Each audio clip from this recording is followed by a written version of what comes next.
Something truly incredible for you. Kenneth Quinn is a real-life psychic medium who claims that he can communicate with dead acquaintances. He's written a new book. It's called Small Talk from Beyond, Speaking with Distant Relatives and Friends of Friends Who Have Passed. Hi, Good Kenneth. to see you. Now, Kenneth, you've written that you're able to connect people with the spirits of their old college professors or roommates that they didn't really know that well. When did you realize that you had this gift? Well, it was the day after my cousin's friend's wife's funeral. I was at home and I suddenly felt a presence in the room with me. And I heard a voice say, "It's Vicky Salchek, Dale's wife." Wow. We made a Tim's birthday thing a while back, and we talked about how hard it is having a cat. Fascinating. This has been so amazing. This has been fabulous. Thank you, Kenneth Quinn, for being our guest. Stay with us because coming up next, we're going to show you how to lose some of that excessive weight by constantly picking at your skin. This is the Onion News Network. Don't miss a moment of Free Talk Live. Get our archives daily via our podcast at feeds.freetalklive.com.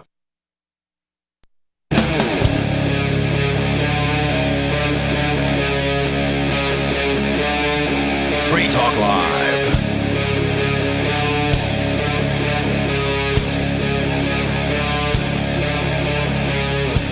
This is Free Talk Live. You want to call in, it's 603-283-6160. That's the number to get on the air and control the airwaves on an actual nationwide, worldwide radio program. You can do it. All you got to do is give us a call. We're in our 22nd year of spreading the ideals of liberty and freedom, and we're hoping we reach you.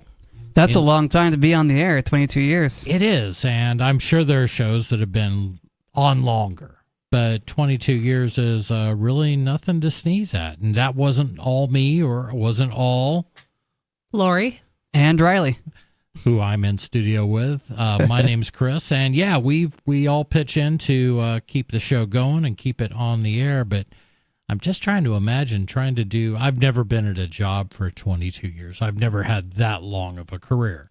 I've had some into the, a decade plus. I've not been at one place, but yeah, that's an awfully long time. And to me, it's for all the right reasons.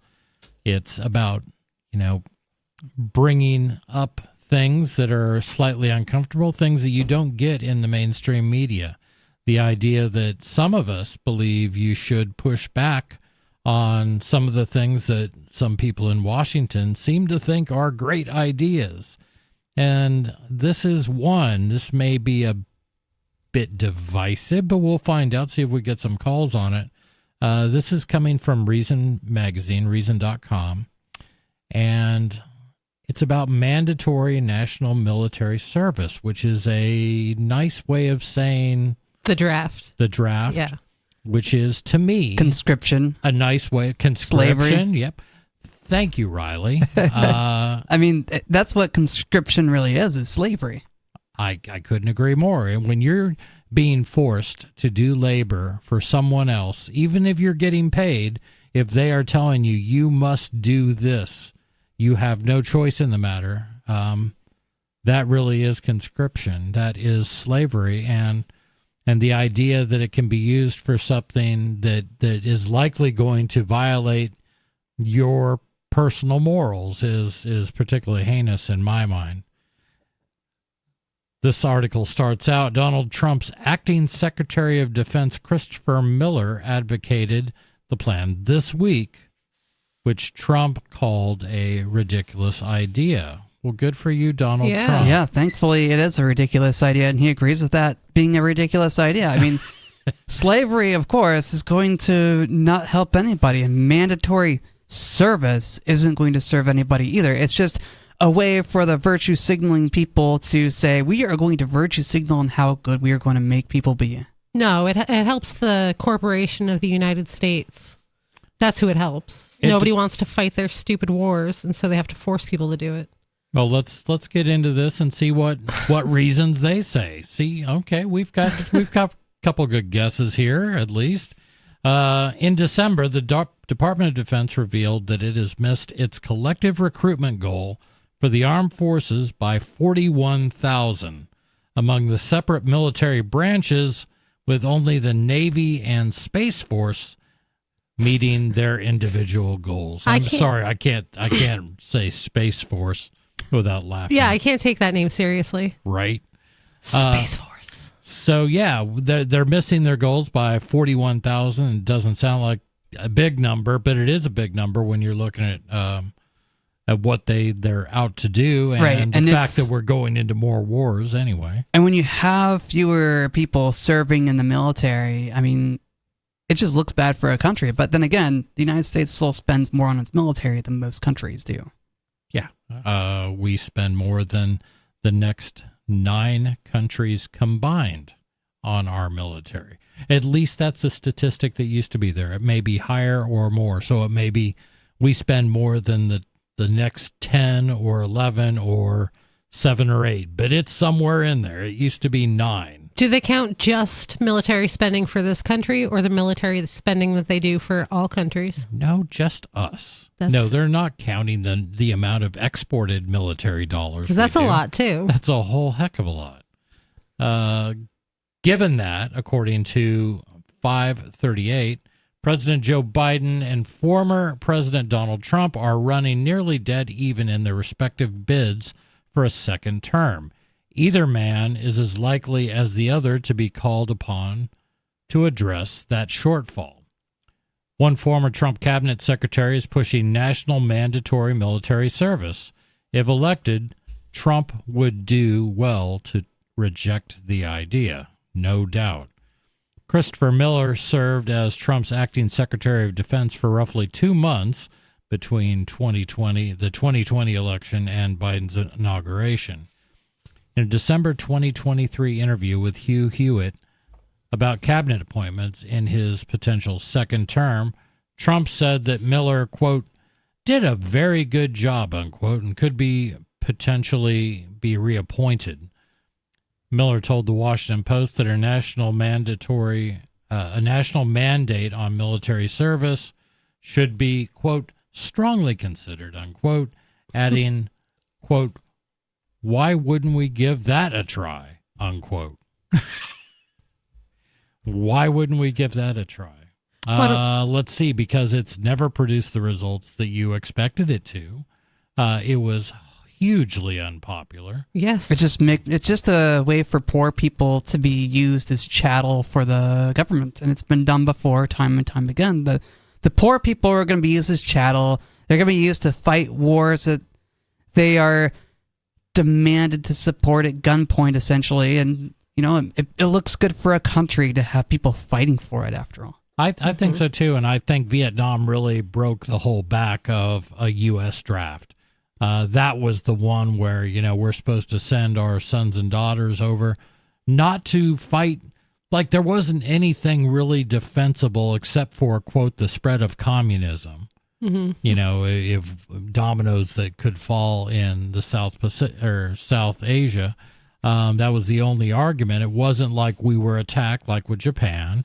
It wasn't that, you know, we have Hitler, who, for God's sakes, is Hitler. There was none of that. It was just this war that was started by the French, you know, in the 50s. And we just kind of were there advising until we got more roped into it. And by the end of the 60s, you know, a whole lot of Americans were dying over there. And it was never a war we were going to win. They found that out, too. That's why we're... And forcing someone to go die.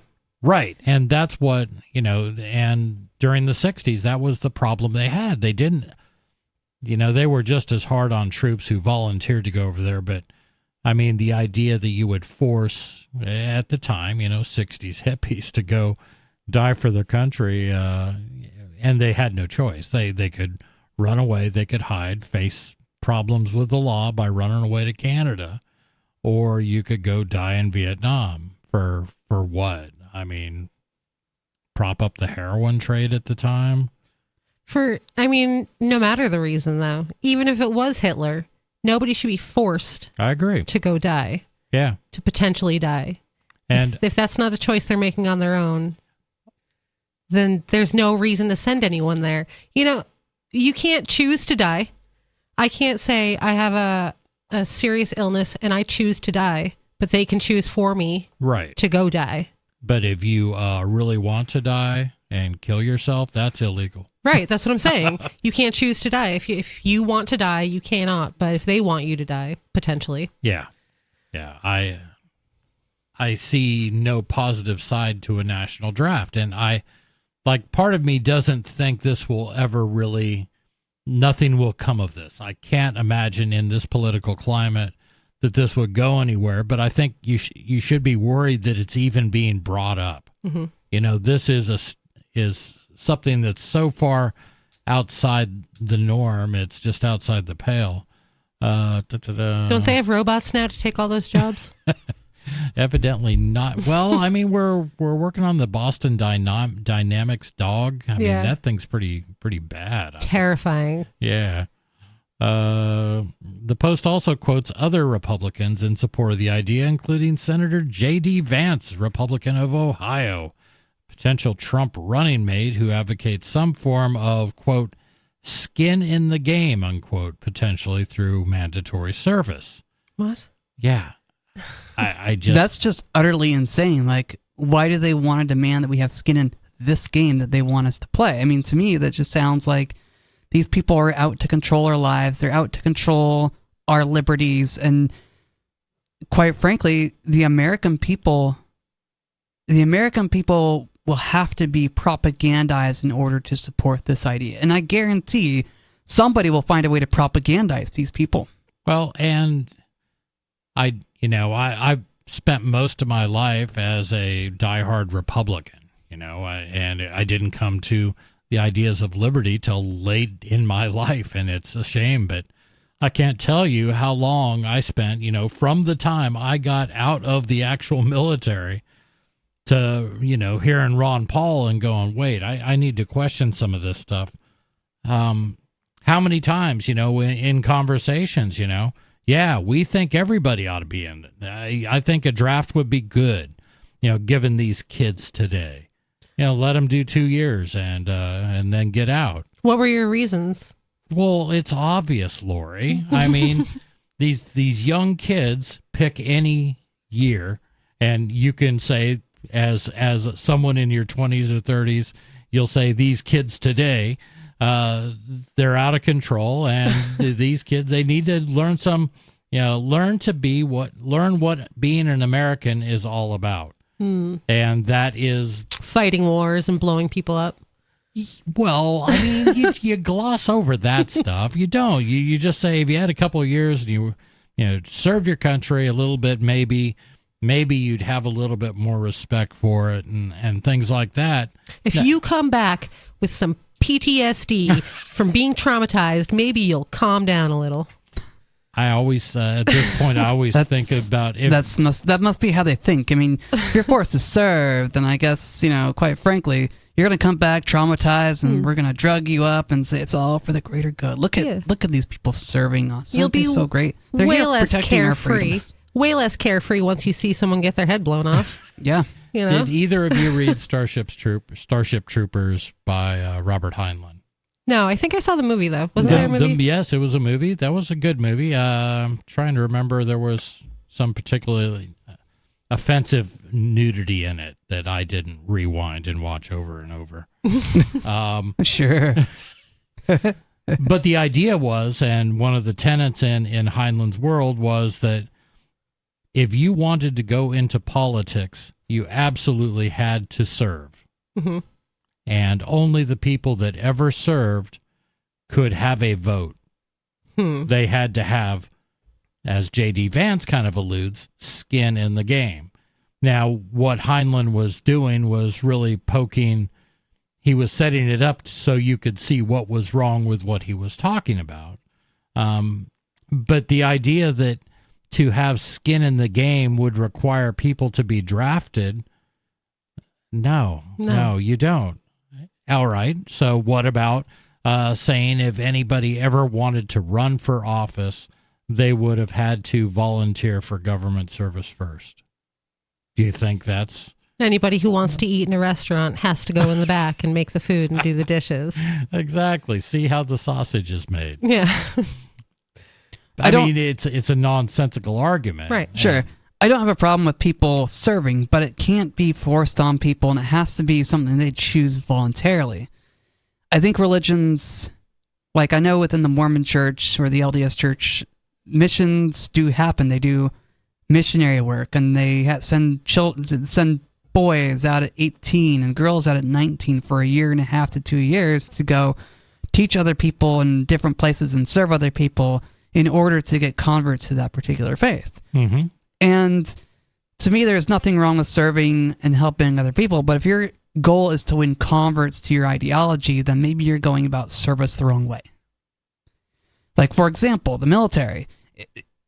Mandatory military service is going to force people to be propagandized or brainwashed in order to follow along with this whole idea of a country, this ideology of America that has been spread for years and years. And forcing people to buy into that ideology isn't going to be beneficial to the country. It's just going to create brainwashed drones who can't think for themselves and question authority. Well, and they don't. And serving your religion, like being a Mormon who's going on a mission and serving the military, is different because the Mormons are not going to come knock on my door and be like, hey, it's time for you to go serve your mission. That's because true. I'm not a Mormon. With a Right. gun in your face. Right. Yeah. I get that. So it's quite different because they could just say, I'm not a Mormon anymore. And then no one's going to send them on the mission against their will. Yeah. Whereas if they were to reenact a draft, I mean, if they were going to do something that required people to do something, then there has to be a pretty big stick that you're going to get if you don't follow along. And Violence. That's the stick. They threaten you with violence, throw you in a cage. Is. Or in a religion, they're going to threaten you with fewer blessings in this life or terrible afterlife. And it's how they operate, and it's frustrating that people are put in these sorts of situations. To me, at least, it's frustrating. To answer, let's see where this is at. After the Post story was published, Trump pushed back, calling it a ridiculous idea in his post on Truth Social.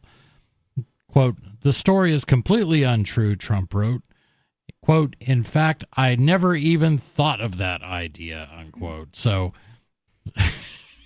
I always love trying to read quotes by Trump because it's like, it was nothing. No, it's fake news. I'm like, okay. Story continues. Good. Because mandatory national military service is inherently antithetical to American liberties, and Miller is wrong to propose it. To answer Miller's question more directly, the idea of mandatory service inherently contradicts the idea of, quote, volunteer military, unquote, which the U.S. has had since it abolished the draft in 1973. But more broadly, the idea, quote, undermines one of the most fundamental principles in a free society, that people own themselves and their labor, unquote, writes Ilya Salmon, a law professor at George Mason University. Quote, "We are not the property of the government, of a majority of the population, or of some employer. Mandatory national service is a frontal attack on that principle because it is a form of forced labor, literally so," unquote. So, yeah, it's at least there are still people that see it for what it is. Indeed, we would rightfully condemn any effort to force most Americans to spend a hurricane season deployed with, Indeed, we would rightfully condemn any effort to force most Americans to spend a hurricane season deployed with a federal emergency management agency or to serve a stint in the IRS processing tax returns. Most. I want to know who the few ones are that they're okay with sending. Yeah, me too. The most. It's probably the criminals, because they always seem to be okay with forced labor for, people in jail. Right. And they're just saying, if there were a law that came out and said, most of you guys need to help FEMA out or serve a stint with the IRS because they're way behind on their returns. So then, why should we be okay with a forcible tour of duty? Advocates say that mandatory service would create a sense of national unity. Miller told the Post that military service, quote, reinforces the bonds of civility, unquote. Incorrect. At the 2012 Aspen Ideas Festival, General Stanley McChrystal advocated, quote, a national service program beginning at the end of high school or college because, quote, once you have contributed to something, you have a slightly different view of it. And I think it would be a good thing to have a slightly different view and have a shared experience, unquote. Well, that may be true. On the outset, making it mandatory isn't going to fix people feeling love for an idea or a country. In fact, it's going to make them become resentful because they're being forced into it. I know plenty of people that were in the military that are not in love with the military. Oh, sure. I would dare say most. Yeah. I mean, once you've made that commitment, or if you've gone into an enlistment and you've done 10 years, most of the guys I ever met are just like, I can't wait to get out of this. But at that point, it's almost like, I'm going to give up a retirement at 20 years, which is ridiculously low. Right. To do that. And, once you kind of get sucked into it, the only thing I'm thankful for that I didn't fall for any of the tricks that they were trying to get me to stay with. And they do. I mean, there's all kinds of things that were going on. Unfortunately, I mean, the time I was getting out was the time that they were trying to downsize the military. But there were little subtle ways. It's like, yeah, we'd love to send you to, Hawaii if you re-enlist for just 2 more years. I mean, what's you get the a little big vacation. Deal? Right. So you want to have all these benefits for you if you just enlist in this they'll terrifying organization that's going to take you clear across the world and send you into a place where you're going to watch your friends die. And now I find what's being done now just as horrible because, after years in combat situations, which I'm sure we're still in combat situations, you are taking these guys that have already been harmed, PTSD and possible physical injuries and stuff like that really, a lot of these guys have no other skills other than soldiering. And there's not a big market for somebody. Hi, I know I have a cattle ranch, but could I just give you an M4 and could you run through there and shoot all my cattle? I mean, that's not a job. Right. So they don't have a lot of marketable skills that they would undoubtedly find something. And these guys do. But they're at a point where they would be very susceptible to, hey, we'll give you a $20,000 retention bonus to stay in for just 3 more years. Yeah. 2 more years. And then 2 more, and then 3 more. And then all of a sudden you're a couple of years away from retirement, and why would you throw that away? Mm-hmm. And it's kind of, I don't think it's moral. And I'm sure somebody out there will disagree with me on that, but we're going to keep talking about this a little bit. What do you think about mandatory military service? And because some people are calling to bring it back, some people are opposed. Evidently, former President Trump is today, but will he be tomorrow? This is Free Talk Live.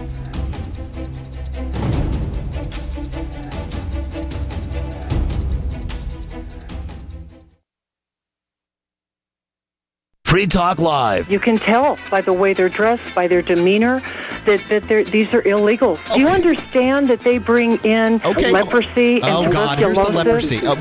Show me the news story about leprosy and not some crackpot website. Do you understand this is our country and this is about our children? Wait, stop the jingoistic crap. You're picking and choosing. You're saying that a bunch of murdering, raping lepers are coming across the border. Oh, yes, they are. No, that's nuts, Trish. There's a leprosy colony. If that was the case, then in fact we would all know about it. I mean, it sounds like the night of the living dead down there at the border, and they're just coming across looking for the brains. You think CNN and Fox News is going to tell you this? You got another thing coming. Why wouldn't they? It'd be great for ratings. By design, it's meant to bring this country. Oh, now there's a conspiracy behind it, right? You're going to tell me the NWO's behind all this? Free Talk Live, 7 nights a week from 7 to 10 Eastern at freetalklive.com. From Feature Story News in Washington, I'm Nick Harper. Hamas has proposed numerous changes to the ceasefire deal with Israel, according to U.S. Secretary of State Antony Blinken. It comes as the United Nations revealed that Israeli forces and Palestinian militants engaged in sexual violence during the first months of the Israel-Hamas war. The expert team also accused the Israeli military of war crimes by using starvation as a method of war. FSN's Jody Jacobs has more from UN headquarters in New York. In a detailed report released to the press on Wednesday, Navi Pillay and her team details and lays out a wide array of alleged human rights violations and crimes by both sides during the conflict. The Commission found that crimes against humanity, which includes gender persecution, targeted at Palestinian men and boys, murder and torture were committed by Israel, claiming Israeli authorities weaponized the provision of water, food, electricity and fuel and humanitarian assistance for strategic and political gains. G7 leaders, including US President Joe Biden and France's Emmanuel Macron, are arriving in southern Italy for a critical summit. They're set to discuss how to use $300 billion of frozen Russian assets to help Ukraine, amongst a host of other global challenges. FSN's Giles Gibson is following the summit. Helicopters are constantly buzzing overhead as leaders start arriving for this busy summit. On day one on Thursday, there will be talks on Africa, climate change, the Middle East, and the war in Ukraine. The G7 have spent months discussing how to structure a loan for Ukraine that would be secured against the future profits of frozen Russian assets in the West. But hopes are now fading of a final deal being done at this summit. On Friday, they'll discuss the effect of China's industrial overcapacity on Western economies. Plus, Pope Francis will take part in a special session on artificial intelligence. The US Federal Reserve says it intends to bring down interest rates by the end of the year, but only once, quashing any expectations for much sharper cuts. The country's central bank on Wednesday decided to leave borrowing costs on hold for now at the current 23-year high. FSN's Benji Hire reports from Washington. Members of the Federal Open Market Committee acknowledged what they call modest progress towards their goals. Inflation has fallen amid interest rate hikes, but policymakers have still fallen short of achieving their inflation target of 2%, meaning they'll need to stick with current borrowing levels for now. Fed officials had initially projected 3 rate cuts for 2024. Months on, not a single one of them predicts that will be happening. Benji Hire, Washington. Meanwhile, the latest US government data shows that inflation slowed last month, but the Labour Department report highlighted that prices are still higher than this time last year. From bureaus worldwide, this is FSN. We're still not sure why you'd want to watch, but our video feed is streaming nightly for free at cam.freetalklive.com.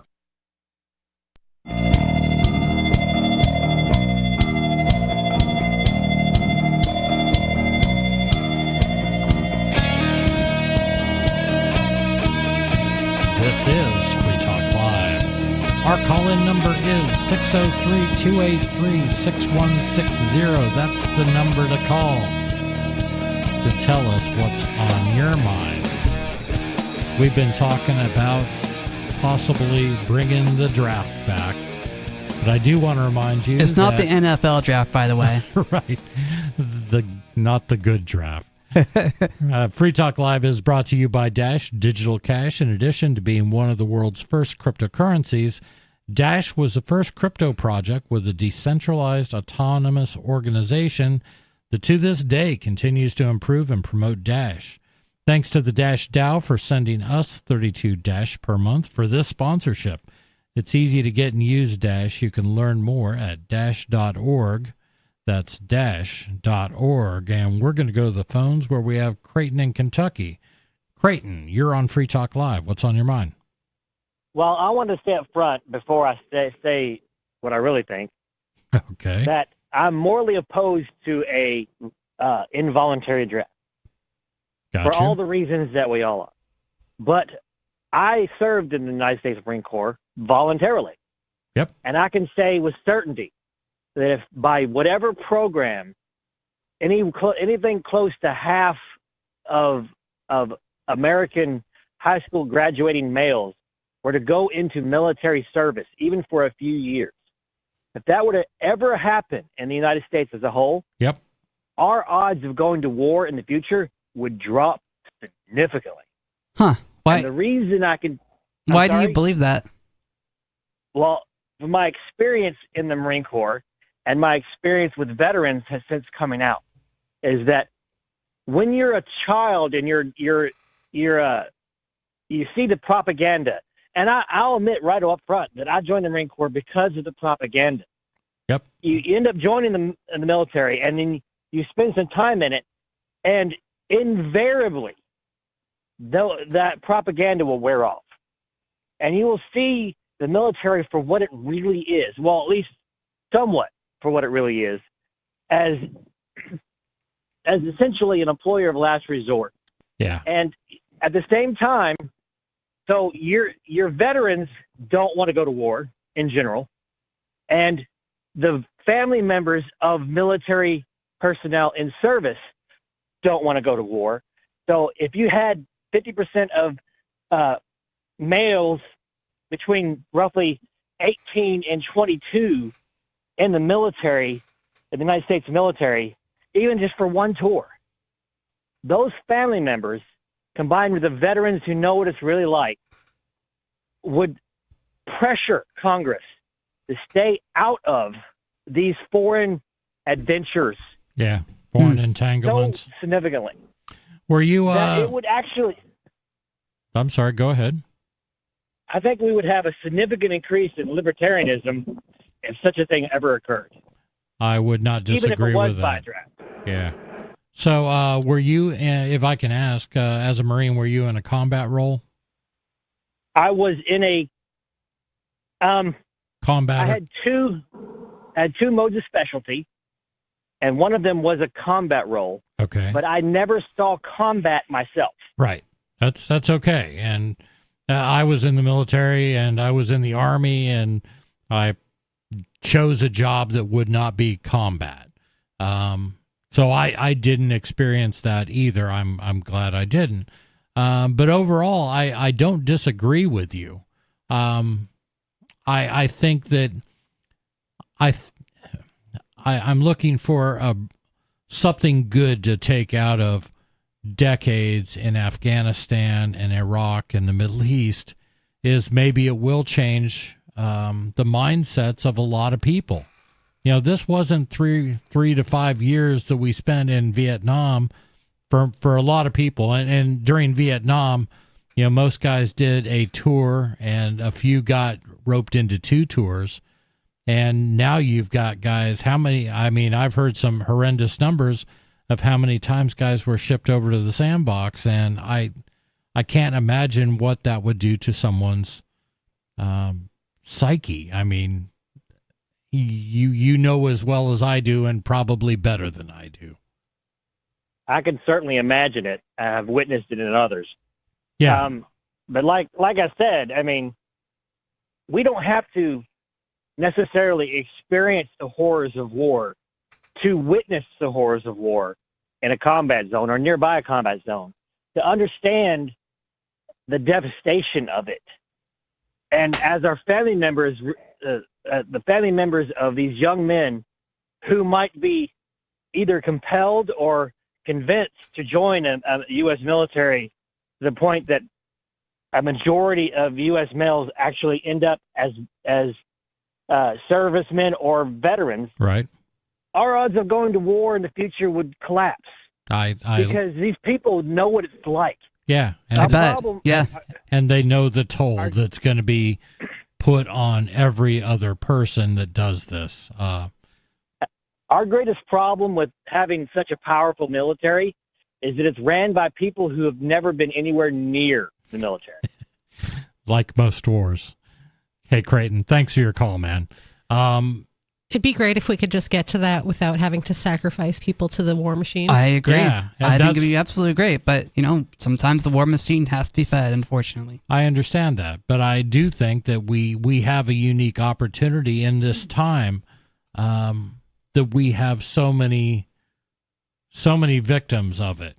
You know, right now, I mean, the VA is full of guys being treated for PTSD and people are being kind of treated. Right. And not treated well, but at least receiving some treatment.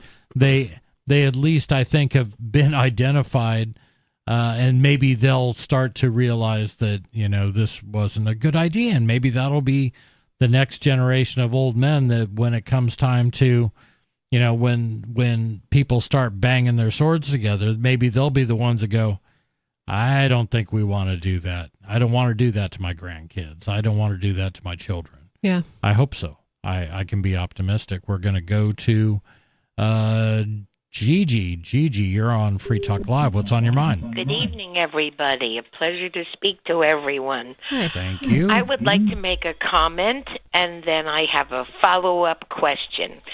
My comment is, in graduate school for my dissertation, I specialized in Iran and Afghanistan in terms of political history. I'm a political anthropologist by training.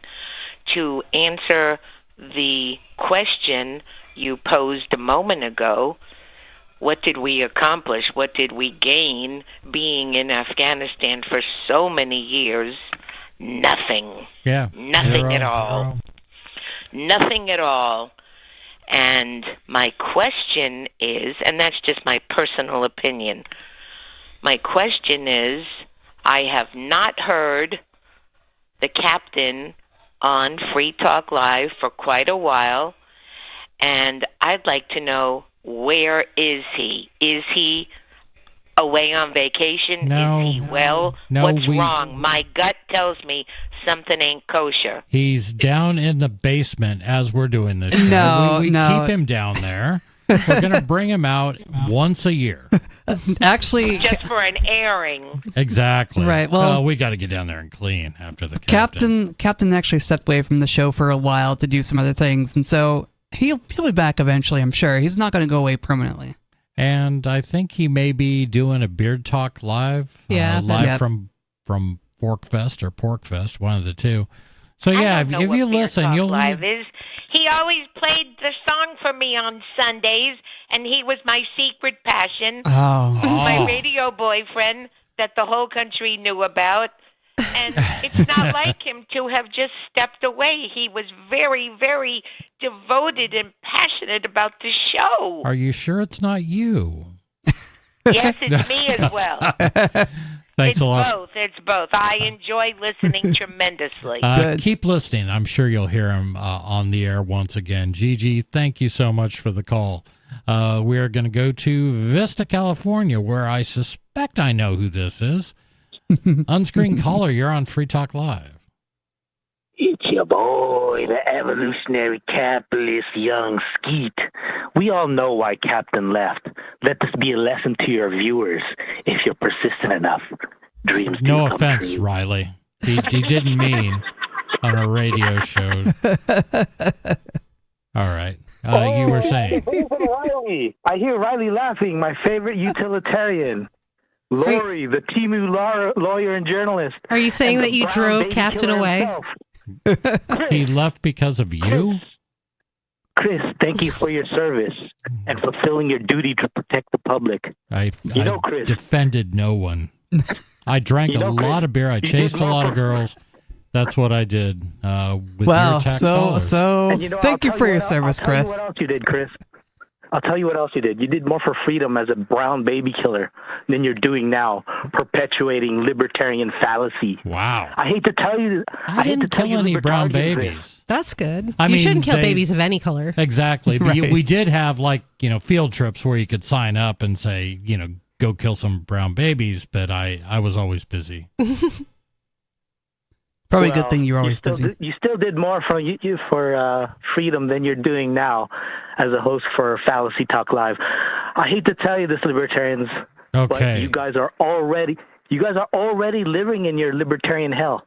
Are You're we? already free. Oh, Yes. no. And you got This is it? guys aren't This voting is when as you can good as leave. it gets? Yeah. let's. Well, you guys Skeeter are is from dependent on- California, you guys, so. You guys don't want to admit this, but you guys are dependent on the collective. You don't understand. It's not freedom you really want. Oh, it is. You really want the collective to agree with you, but they don't. And you're mad because you refuse to leave and because of that dependence on the I collective. personally don't care if anybody agrees with me or not. As long as they leave me alone. I got a right to say it. I'm going to say it. And if they don't want to hear it, they won't hear it. History has shown that it's not likely going to change anytime soon. Hey, Skeet, thanks for your call. We're going to stay on the phones and go to Dave Ridley from New Hampshire. Oh, finally, a sane call. A sane call. Hi, Dave. Other than Gigi and Creighton. Hey, guys. Hey, Ridley. So there is a former Massachusetts resident who I think is a current New Hampshire resident who is fighting the Massachusetts gun laws. I think he's a friend of the Free State Project or a Free Stater or sympathetic to us, one of those three. And I think he's been a co-host on your show. He calls himself Bear Arms. Oh, yeah. I've heard him, yeah. Now, I don't know if he's released his actual name or not. You would think that would be part of the process since he's part of some kind of a lawsuit against the Massachusetts gun laws. So can you give us a little background or a synopsis of what this lawsuit is? Well, I'm pretty sure I saw this, but I can't remember exactly the details. Yeah, he got arrested a while back for firing firearms on his own property, like just target shooting or something like that. Right. But it gets a little bit complicated because he's also trying to help someone else who was arrested, like a New Hampshire resident who was arrested for having a firearm in Massachusetts. I don't know all the details, of his case or the legal arguments that he's making. It's kind of complicated. But the main thing I wanted to tell you about is just that now there's a way to just find out on the internet. This stuff was not happening on the internet before, and he's finally posted it on the forums at forum.shiresociety.com. If anyone is interested in this, he's asking people to get involved. He's posted his phone number. And it's, again, forum.shiresociety.com. And if you just poke around, you'll find where he's fighting the Massachusetts gun law. Well, that's good. I'm pretty sure another friend of mine who now lives in New Hampshire, originally from Massachusetts, was talking about this, and I need to go out and get a little bit more information on it. Thanks a lot, Dave. Thanks for calling. Yeah, I can't imagine being caught with a firearm in Massachusetts. I can't either. It sounds really bad because Massachusetts is full of people who don't value gun rights like we do, who don't value the right to even bear arms. They think they have the right to curtail it because we can't have people with scary devices around. They might kill somebody. I'm just saying, if you are caught, like, I don't know if the law still reads this way in Massachusetts. I'm pretty sure it still does. But if you are caught with ammunition in your car and you're from another state and you don't have a permit given to you from the state of Massachusetts, ammunition is considered just like having a gun in your car. Really? Yeah. What are you going to do? Throw a bullet at someone? It gets even better. Now, this was a year or two ago when I read this, and I was trying to understand all this stuff.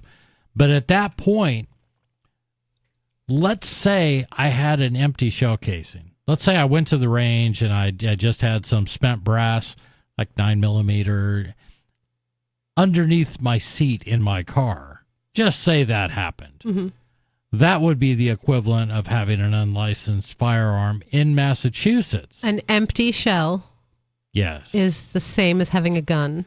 At that point in time, it was that stringent. So I'm going to have to go back, and maybe somebody can call in to 603-283-6160 and then give me the straight scoop on Massachusetts' ridiculous gun laws. But Massachusetts does not really put it this way.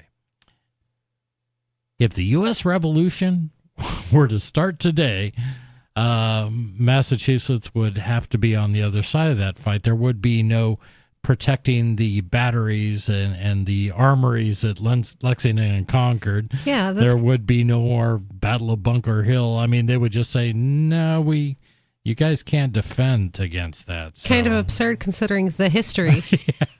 It's completely ridiculous. I feel like it's got to be the majority population in the cities that are, oh yeah, making these rules for everybody that's rural, because I grew up in Massachusetts and I grew up in a small town. Whereabouts? In Clinton. I don't know where that is. Is that Western? East, or... Do you know where Lancaster is? That's where Nikki's from. It's the next town.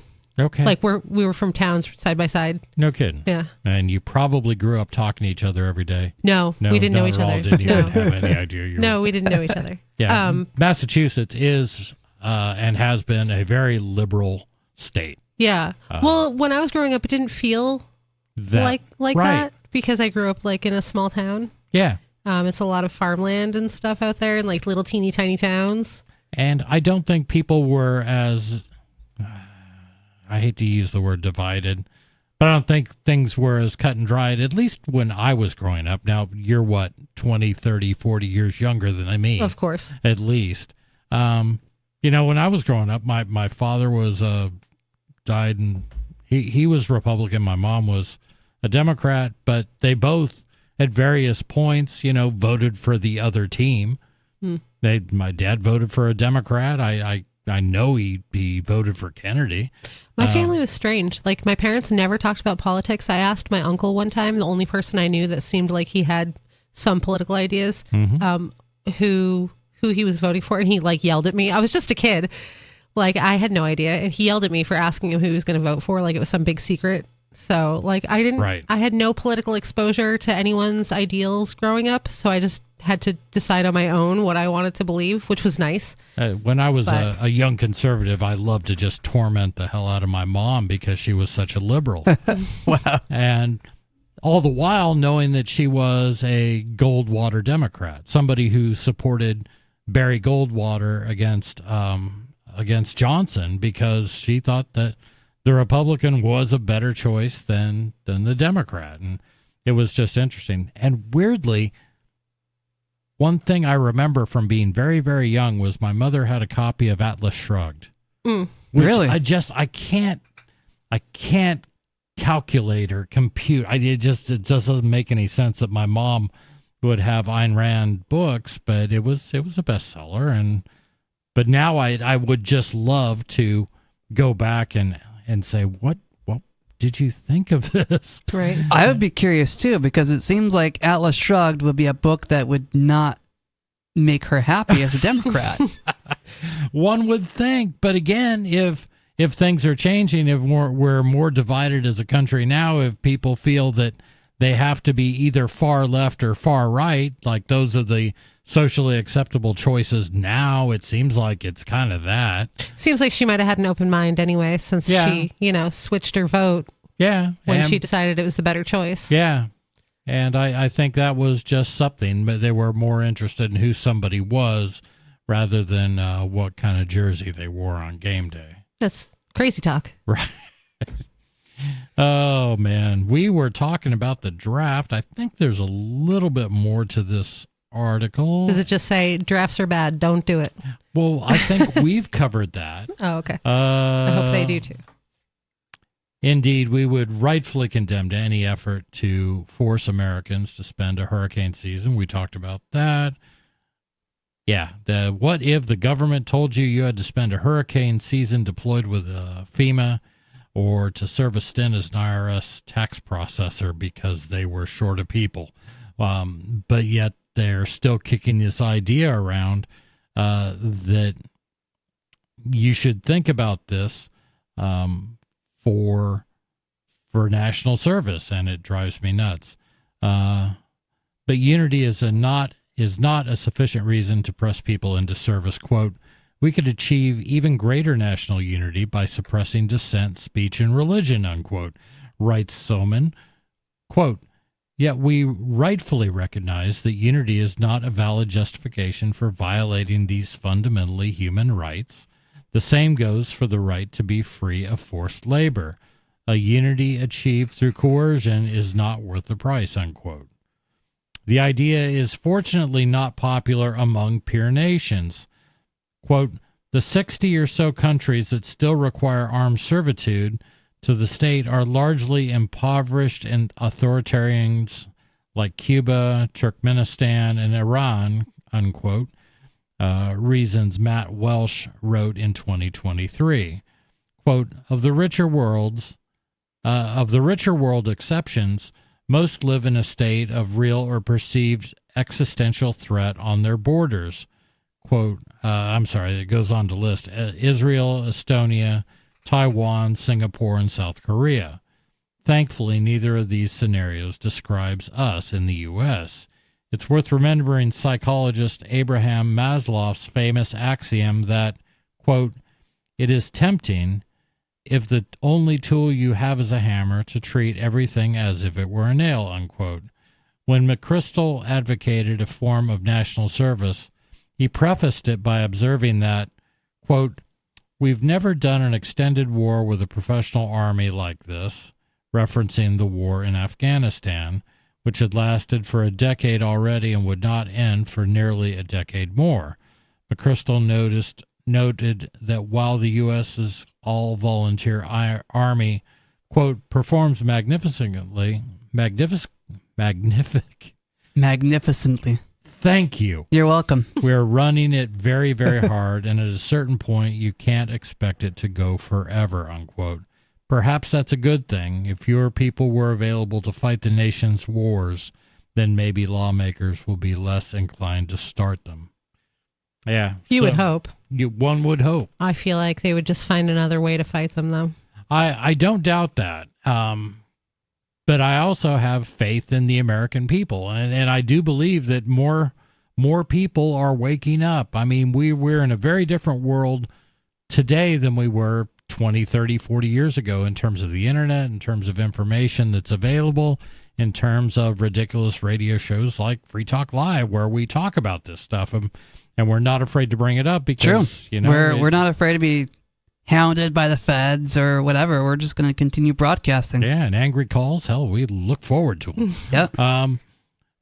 But, it's just one of those things. And I know that, my son at his age has been exposed to a lot more of life than I was ever by his age. You know what I mean? And that's just a difference of a generation. And so I'm cautiously optimistic for our future. I mean, I think most of the issues now are with the older generations. I agree. Chris. That was... I know. I'm the fall guy for the older generation. I guess you are now. 603-283-6160 is our number. This is Free Talk Live.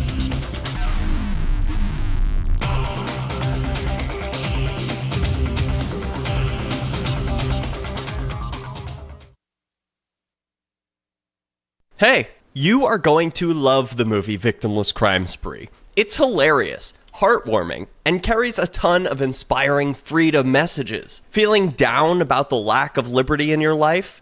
You need to put on this film with some friends and have a good laugh. It's a true story about me and my friends in New Hampshire living free, singing, dancing, and getting arrested. Of course, it's all on video, and the bad guys, the cops, judges, bailiffs, and sheriffs, they all play their part like it's out of a movie or something. You would think we scripted the whole thing, but it's real life. Go ahead and have a watch, and if it's been a while, have another look. I guarantee you'll notice things now that you didn't notice before. And the best part is that you're going to walk away feeling a renewed sense of your own power. You are the master of your destiny, and you will be free in your lifetime. Victimless Crime Spree. So you've signed the Shire Society Declaration and are planning your move to New Hampshire to be around more liberty-oriented people. Next, sign up for the Shire Society Forum at forum.shiresociety.com. There are a bunch of people there who are already in the Shire, and they want to meet you. If you're already in the Shire physically, you should also come by the forums. Remember, not everyone uses Facebook. New people are signing up for the Shire Society Forum every month, so drop in and say hello at forum.shiresociety.com.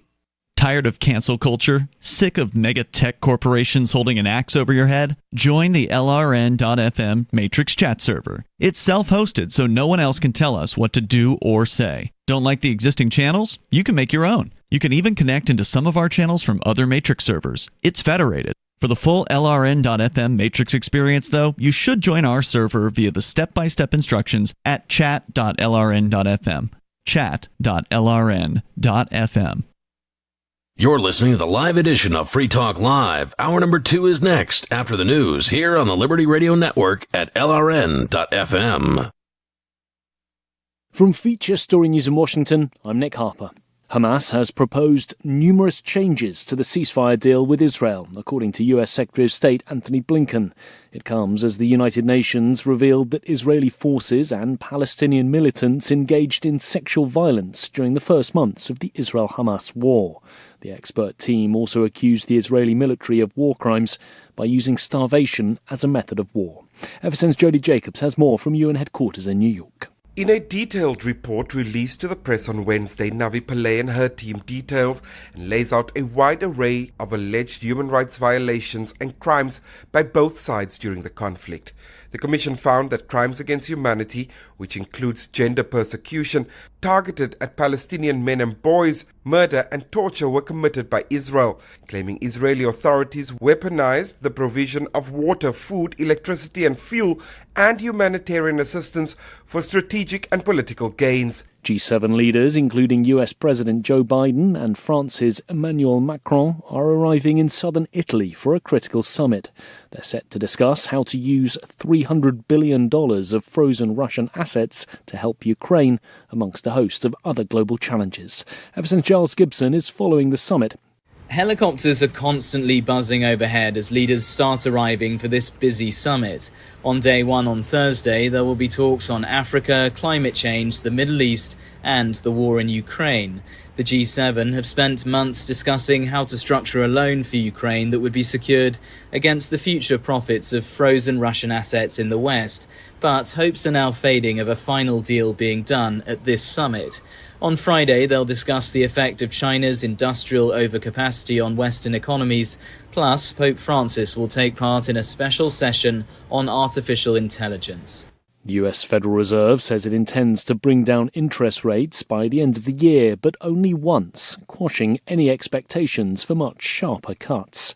The country's central bank on Wednesday decided to leave borrowing costs on hold for now at the current 23-year high. FSN's Benji Hire reports from Washington. Members of the Federal Open Market Committee acknowledged what they call modest progress towards their goals. Inflation has fallen amid interest rate hikes, but policymakers have still fallen short of achieving their inflation target of 2%, meaning they'll need to stick with current borrowing levels for now.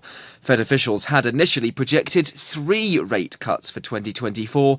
Months on, not a single one of them predicts that will be happening. Benji Hire, Washington. Meanwhile, the latest US government data shows that inflation slowed last month, but the Labour Department report highlighted that prices are still higher than this time last year. From bureaus worldwide, this is FSN. With FSN Spotlight, I'm Simon Marks. Today and tomorrow, we're going to look ahead to the G7 Leaders Summit taking place later this week in Italy. G7 heads of government will be joined in the southern region of Puglia by the Pope, the King of Jordan, President Volodymyr Zelensky of Ukraine, and the leaders of India, Brazil, and Saudi Arabia, among others. The summit takes place on Thursday and Friday and is being hosted by Italian Prime Minister Giorgia Meloni. It's a key moment for her, according to Bob McMahon of America's Council on Foreign Relations. She has been taking this very seriously in terms of scoping out an agenda. When she came to office, there were all sorts of concerns about a rightward lurch in Italy.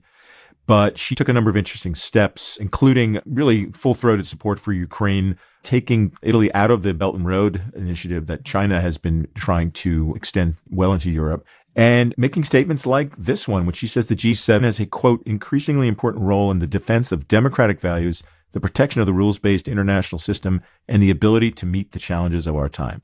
That seems like a pretty consensus sort of view for a G7 host to be having. One of the key issues on the agenda at the summit will be immigration, a key issue for Italy and for its leader, as well as for many other nations represented at the G7. So tomorrow we'll look at how the immigration issue might be handled during the 2-day summit. With FSN Spotlight, I'm Simon Marks. And the main news again, Hamas has proposed numerous changes to the ceasefire deal with Israel, according to the US Secretary of State Anthony Blinken. G7 leaders, including US President Joe Biden, are arriving in southern Italy for a critical summit. And the US Federal Reserve says it intends to bring down interest rates by the end of this year, but only once, quashing any expectations of much sharper cuts. There's more from us on X at Feature Story. That's Feature Story News. Nick Harper reporting. You are nothing more than the reflection of a grim, pitiless world, and this is The Onion Week in Review. Following the Supreme Court's ruling on same-sex marriage this week, overjoyed gay couples in Florida rushed out of their homes to have their marriages denied to them. Homosexual couples throughout the southern state told reporters they were ecstatic over the landmark decision supporting gay rights and said they couldn't wait to wait in line and have their requests to be wed rejected by their home state. And in science news, scientists probably discovered a frog or something. They're always doing that sort of shit. In other news, an 8-year-old boy surprises his Marine father during a firefight in Afghanistan. Johnny Depp is now physically unable to walk unless whimsically teeter-tottering across a rolling log, wobbly plank, or swaying beam. And Silvio Berlusconi is transferred to a steamy, all-female penitentiary. If you're seeking a celebrity interview, stay away from that bastard Tobey Maguire, who apparently can't even pick up a phone to say he has a schedule conflict and won't be able to make it into the studio. For more, keep checking theonion.com. This is the Onion News Network. You can help spread the ideas of liberty with our Patreon for just $5 per month at amps.freetalklive.com.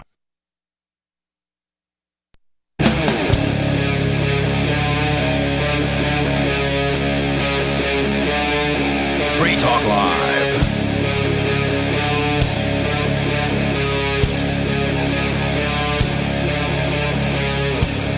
And this is Free Talk Live. Our call-in number is 603-283-6160. That's the number you can call and talk about whatever is on your mind. What is Washington doing right? Nah, don't try that. It may not work because I don't know if know. Washington, D.C. is doing anything right. They do have federal holidays where no one is allowed to work and they don't do any more evil. So, yeah, I guess that's a good thing. I do think that those are good things. And maybe we should get more. Maybe we should ask for more holidays and more pay from the federal government. See if they'll give us more money. I think there's people already asking for those things. My name is Chris. I'm your host tonight. Joining me in studio is Lori and Riley. And we are here to entertain you. Or at least we're going to try to. We may entertain you, we may outrage you, we may cause you to call 603-283-6160 and disagree with us heavily, but, we're going to have fun. Yeah, that's the idea. We do want to, we want to get through to people, and if we're getting through to you in a positive way, that's great. More importantly, if we're making you doubt us, doubt your beliefs, or doubting which way this country's headed, that's a good thing too. I'll take it. But we haven't really talked about banned books in a long time. No. Those are some of my favorite books. I mean, that's a meme that's going around, at least amongst my friends. These are the 10 most frequently banned books, and people are like, yeah, I've read 4 of those. So I'm like, I think I have copies of all those. Banning a book in general is egregious to me. I agree. It's definitely egregious because it's basically saying you can't have this information in this particular format because we're afraid that you're going to do something bad with it. Yeah, and they're all driven by fear. And all knowledge is useful knowledge. It is. I used to talk to Stu about that. I would, I have all this really random knowledge inside of me, and he'd be like, oh, I only want useful knowledge. I'm like, all knowledge is useful. All of it. Every single piece of it. Even the things that don't seem like they're useful are still useful. So like me growing up, or no, I was in my 20s, and as I was getting ready for work, you'd always be listening to the same stupid radio show, and they would always have some trivia question. And man, they actually told me not to call anymore because I would it was like every time I would call and I'd win every time. And they were just like, after one time they just said, can you stay on the line for a second?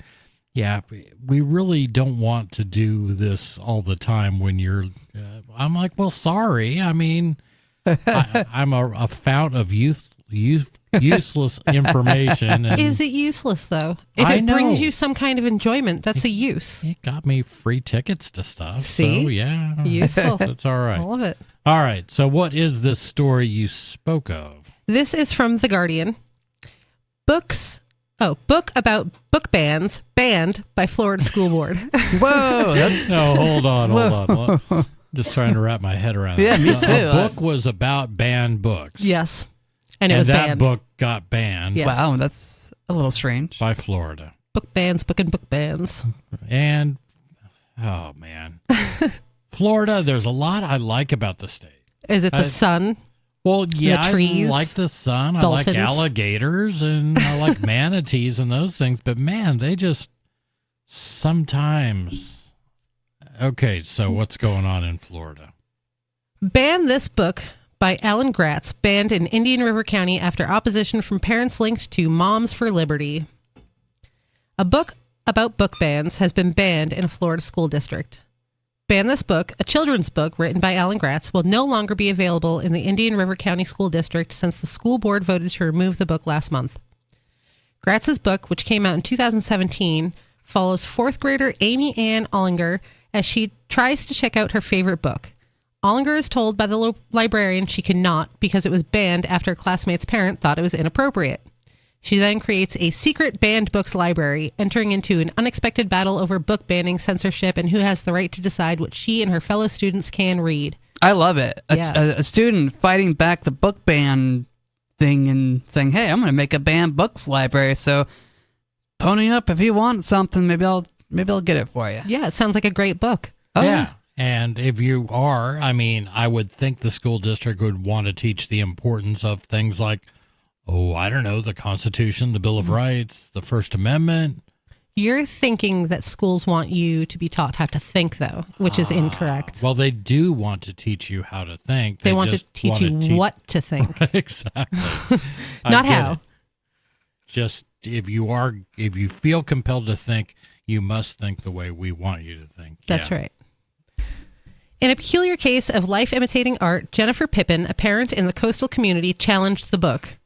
Pippin's opposition is what prompted the school board to vote 3-2 in favor of removing it from the shelves.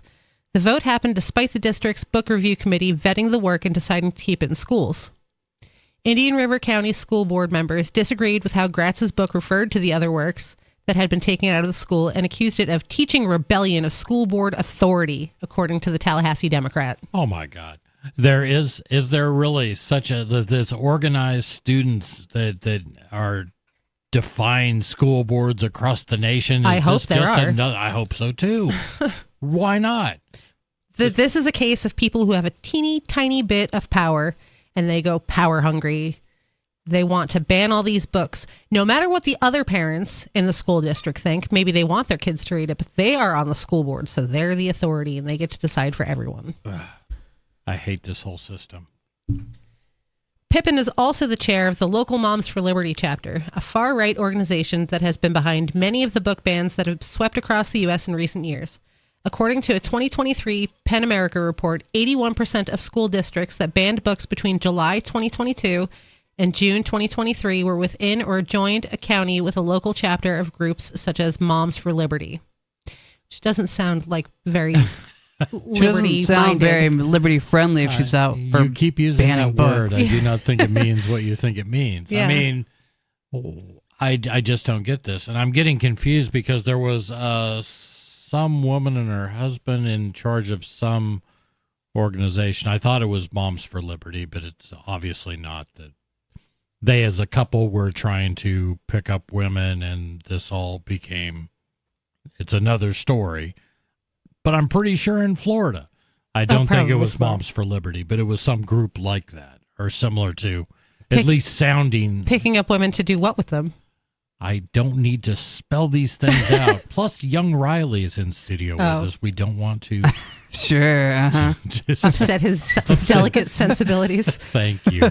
I don't know if I have delicate sensibilities anymore. I mean,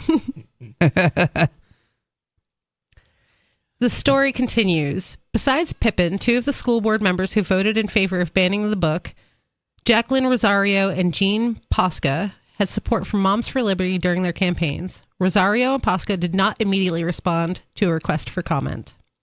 In a statement to the Tallahassee Democrat, Gratz noted the irony of the book being banned. They banned the book because it talks about the books that they have banned and because it talks about book banning, he said.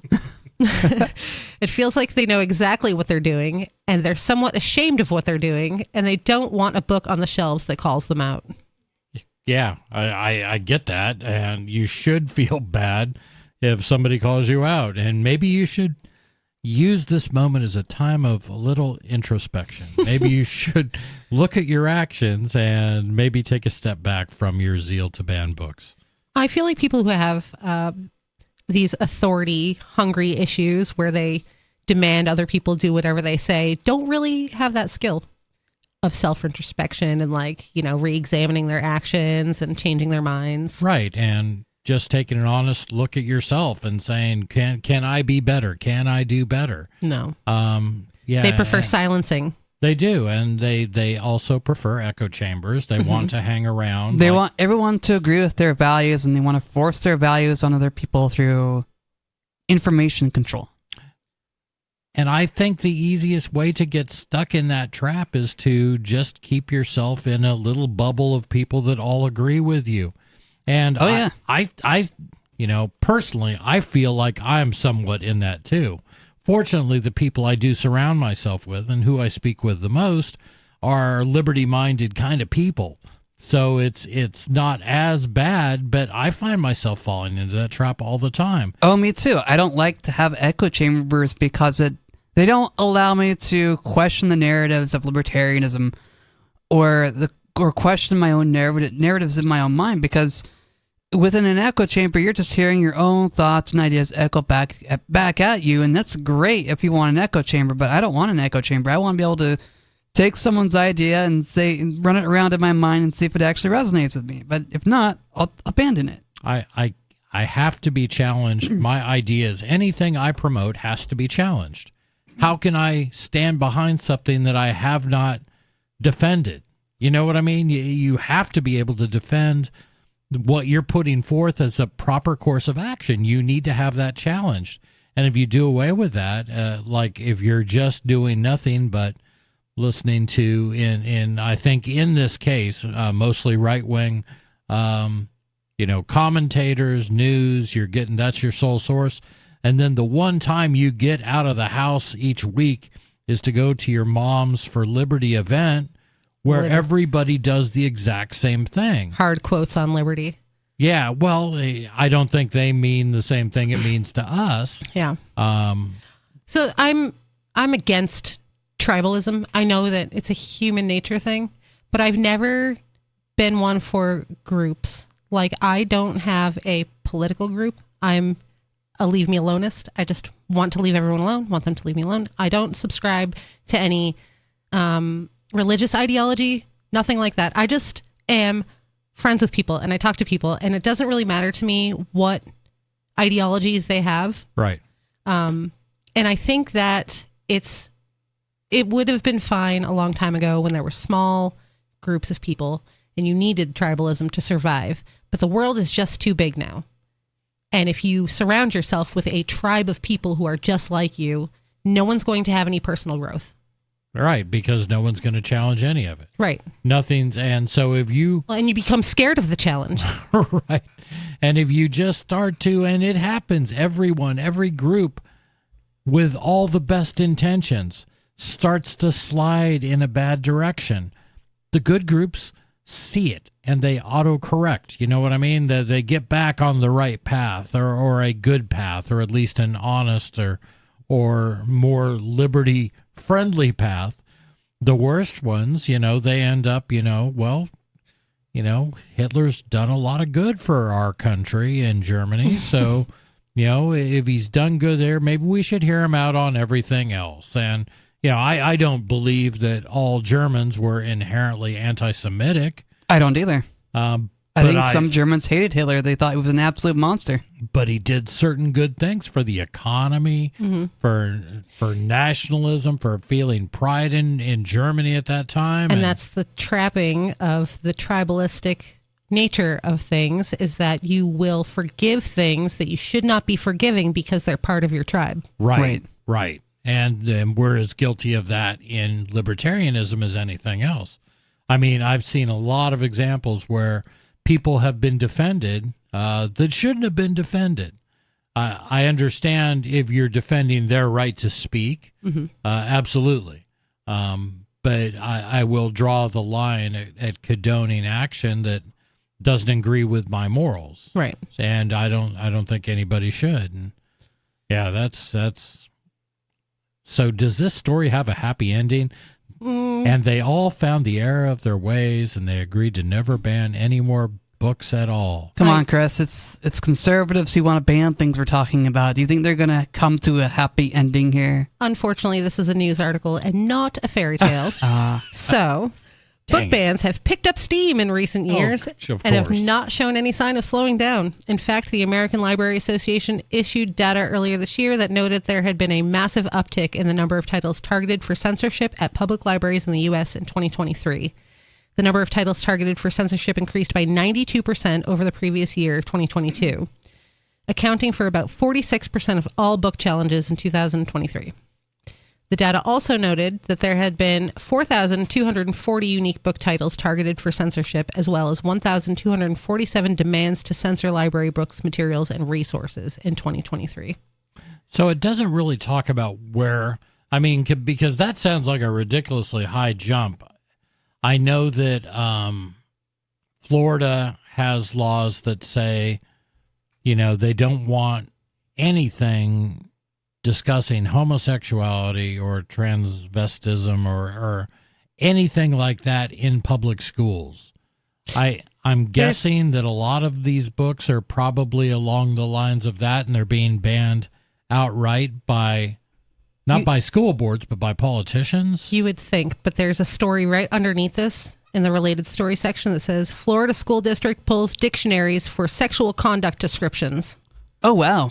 That's a little sad. It's just anything that might tell their children, a differing opinion from what they want. Yeah, and that's going to cause a lot of students to go elsewhere for information. They're going to be like talking to their friends, or talking to their peer groups about things, and it's going to create this weird, I guess I'll call it an economy, where misinformation can be spread, where the students at these schools are going to get the information anyway, right?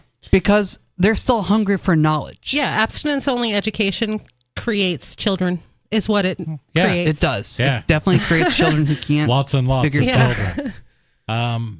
And I don't doubt that. And to be clear, I mean, we're not talking about bans on these books like these books cannot exist.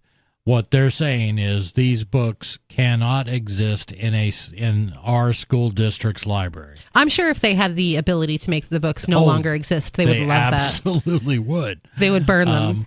But they are talking about taking them out of the reach of children. Now, I'm just asking you guys, I mean, what do you think about some school districts saying, some of this stuff is not really age appropriate, like graphic descriptions of sexual acts in a grade school library. I mean, like age 6 and under. Yeah. Grade 6 and under. Yeah, that's not age appropriate. But I don't think that the things that they are pulling is that situation. It's not that it's not age appropriate. It's that it's against their sensibilities. Okay. So I do believe that some things with my kid, I absolutely used my own judgment to decide what was age appropriate. Mm-hmm. And I did that in the home, knowing that the school was probably doing that too. But I couldn't tell you for sure because I never went through and checked out every school library. So the fact that they're pulling dictionaries for explaining sexual terms in actual language should tell you that they're not pulling things because it's, not age appropriate. It's just they want kids to do abstinence only education. They want them to be God-fearing Christians and be ignorant of the actual actual things in the world unless the parents approve first, which I'm not a fan of. Like, my kids know all anatomically what your body is, all the parts and stuff like that, the actual words for them. We don't call it like, your bum and stuff like that. Right. Because they it's have absurd. Right. They do. They're actual medical terms that are perfect, and they describe exactly the same thing. Yeah. My daughter likes to look at, I have this big medical book with like the anatomy inside and out of your whole body, of every system of your body. And she loves to read it and ask me about it. That stuff was interesting. I remember being young and looking at the encyclopedia and going, wow, this is really complicated. Yeah. Look at all these parts. This is crazy. But I'm sure something that shows like the internal reproductive system to these parents would be offensive. Yeah, and I can't speak to that because I haven't talked to any of the parents. You know what I mean? I think your supposition is probably right on the mark. But that's the slippery slope with these stories. Like I can't just I would need more data to make a informed decision on this story. I should go pull up the list of all the books they've banned. I'd love to and see bring that. it to you next week. Me too. I'd love to hear about the whole list they've got going on because, quite frankly, I'm curious what books they banned. Did they ban Atlas Shrugged? Did they ban the Bible? Did they ban... No, they would never ban the Bible. No, of course but not. I'm sure they would ban books like I Have Two Daddies. The Bible has some pretty violent and sexually explicit material inside of it. Because it's a holy book. Yeah, well, the Song of Solomon, that was pretty erotic stuff. But that's okay, I'm sure. Right. They hope that kids open that up every day and read it right there in homeroom. You got that whole separation of church and state that just keeps getting in their way there. I don't know anything about Moms for Liberty. I'll do some research and see what I find out. And you cannot say you're for liberty if you're advocating book bans. This is nonsense. Mm-hmm. You can't do that. Another big problem with things like this, the book bans and like banning video games and all these things, is just parent your kids. Just be a parent. Like, supervise them. Decide what they read. Decide what they learn yourself, instead of just demanding that everybody else not teach their kids things, or other people can't be exposed to things because you don't want your kids somehow to become tainted by other people's knowledge. I hate to advocate homeschooling to this particular group because I do care about their children, But that's the idea. A core tenet of homeschooling is the idea that you can instill the values, the knowledge that you feel is appropriate for your child, who you have a real interest in making sure that they grow up as good members of society. You want this because at some point you're going to want them to help pay for your old age. Oh, yeah. And the thing, too, is that, if you're teaching your children, I believe that if you teach your children correct principles and morals in the home from the very beginning of their life, teach them by example, teach them through whatever means necessary to teach them correct principles, they're going to govern themselves. And hopefully you teach them well enough to govern themselves when they're, going to school and learning about various things, that they can say, this may not be information I want today. Or this may be information I'm curious about, but I'm going to form my own opinion about it.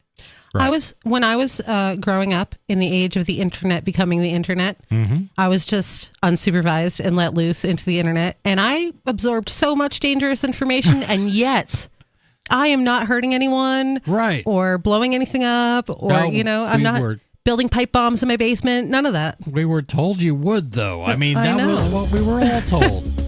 No. Yes, we could gain access for the first time to things like the Anarchist Cookbook, and guess what? We're all still here. Our call-in number is 603-283-6160. What do you think about banning books? Good idea, bad idea, or something else completely different? This is Free Talk Live.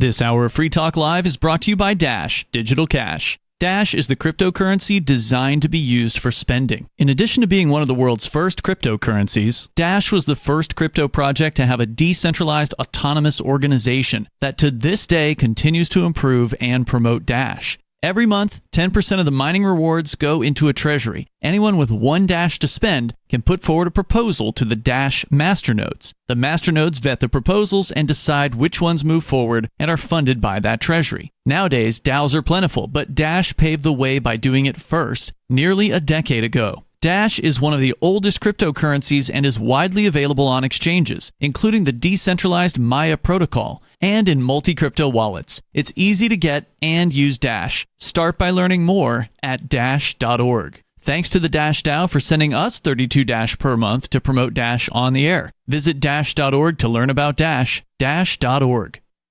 From Feature Story News in Washington, I'm Nick Harper. Hamas has proposed numerous changes to the ceasefire deal with Israel, according to U.S. Secretary of State Anthony Blinken. It comes as the United Nations revealed that Israeli forces and Palestinian militants engaged in sexual violence during the first months of the Israel-Hamas war. The expert team also accused the Israeli military of war crimes by using starvation as a method of war. FSN's Jody Jacobs has more from UN headquarters in New York. In a detailed report released to the press on Wednesday, Navi Pillay and her team details and lays out a wide array of alleged human rights violations and crimes by both sides during the conflict. The Commission found that crimes against humanity, which includes gender persecution, targeted at Palestinian men and boys, murder and torture were committed by Israel, claiming Israeli authorities weaponized the provision of water, food, electricity and fuel and humanitarian assistance for strategic and political gains. G7 leaders, including US President Joe Biden and France's Emmanuel Macron, are arriving in southern Italy for a critical summit. They're set to discuss how to use $300 billion of frozen Russian assets to help Ukraine, amongst a host of other global challenges.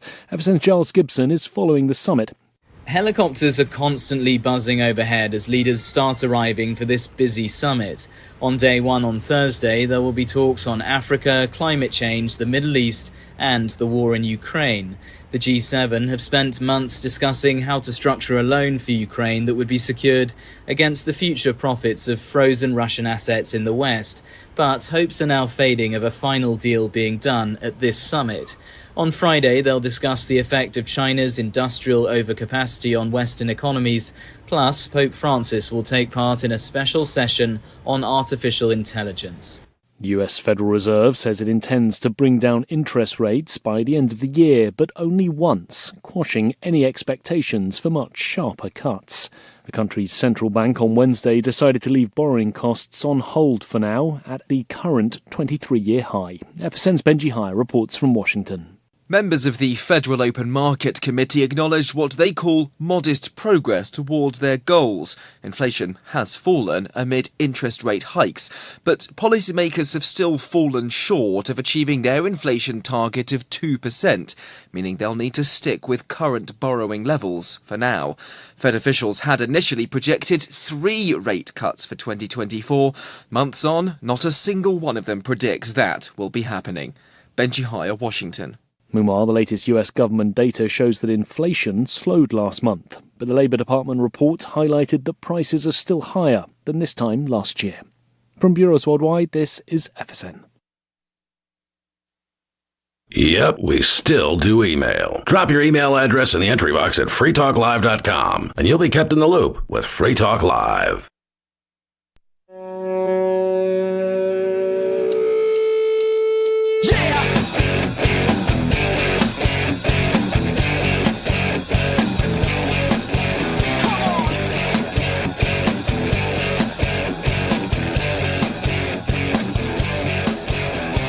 This is Free Talk Live. Thanks for joining us this evening. By us, of course, I mean myself, Chris. Lori. And Riley. And we have been talking book banning. You know, sometimes you just come across a book that's just infuriating to you, so what the heck? Just ban it so no one could read it. Said no. Like 50 Shades of Grey. I mean, we should ban that book. It's horrible. I've not read it because it sounded like garbage. Honest to God, I really wish someone would have banned that book in this particular time frame. So right as soon as that book came out, I was working for a company and I was based out of Pennsylvania, and most of my staff was in California. So I was flying East Coast to West Coast, East Coast to West Coast. And then 50 Shades of Grey came out. Oh, boy. Which meant on every flight that I was on, there were all these women with their copies of 50 Shades of Grey. Reading soft porn on the airplane. Reading soft porn and doing this weird dance in their seats. Like,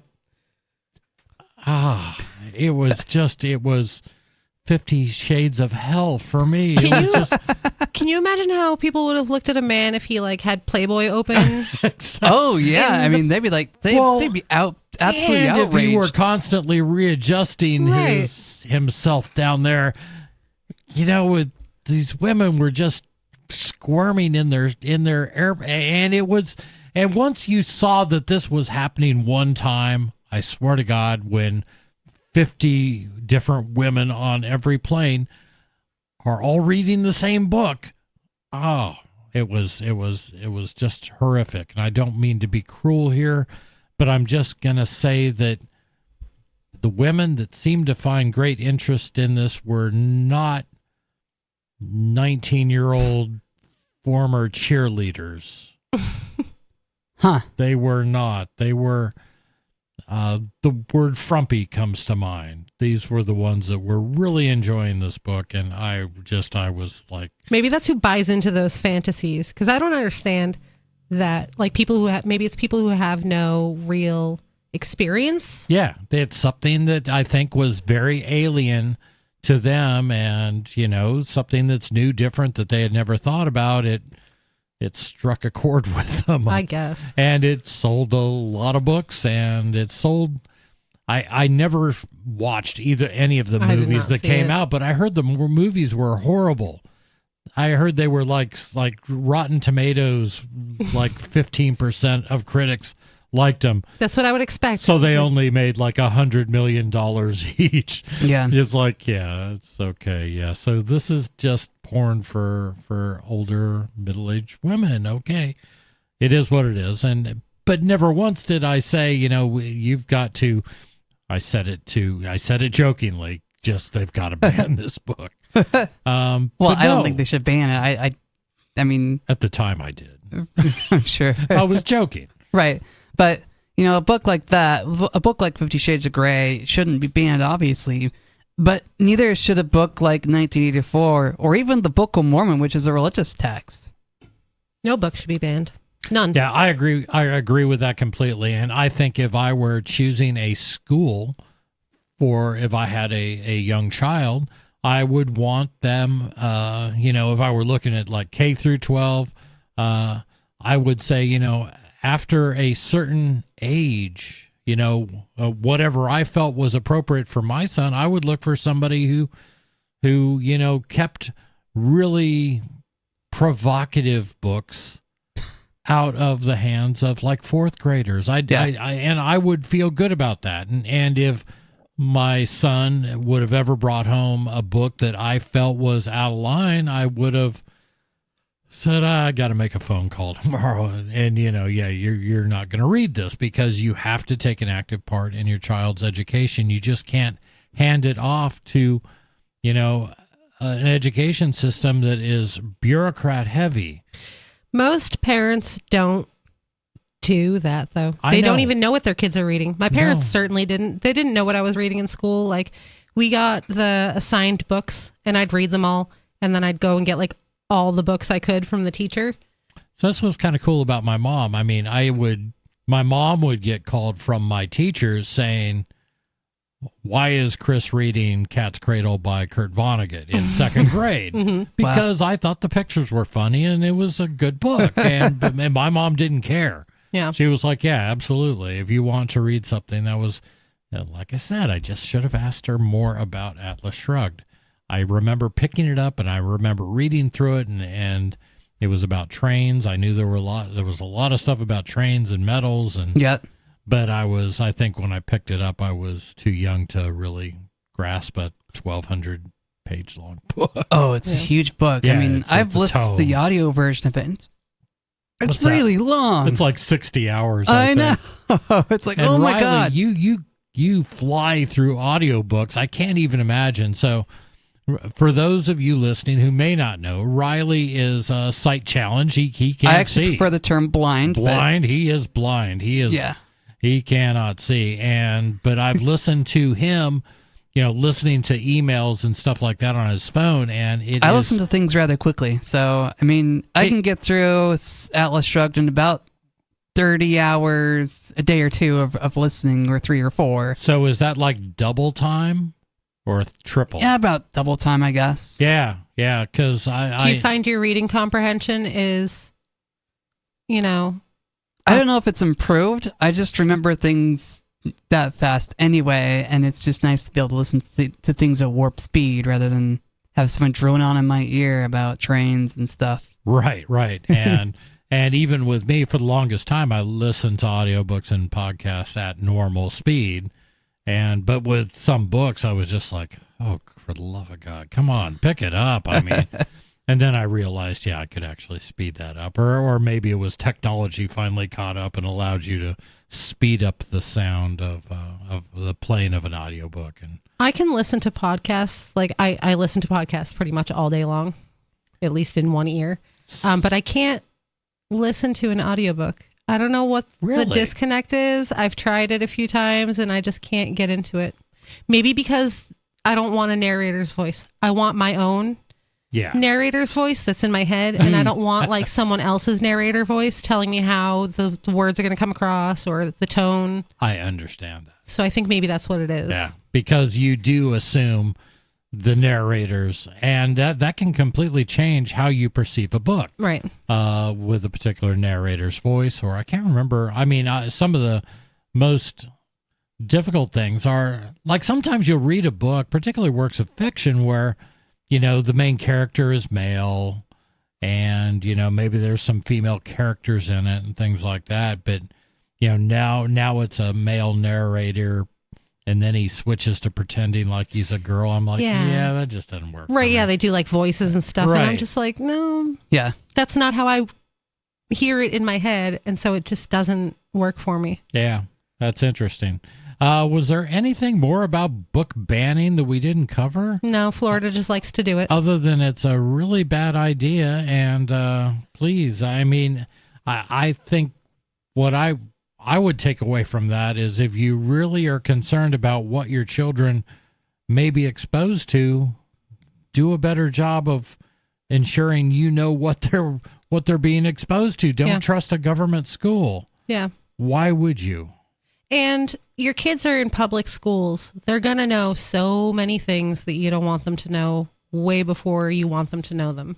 Yeah, that's just how it is. This was true, I'm sure, when you were going to school, Lori. No, yeah, I was probably the one telling all the kids stuff.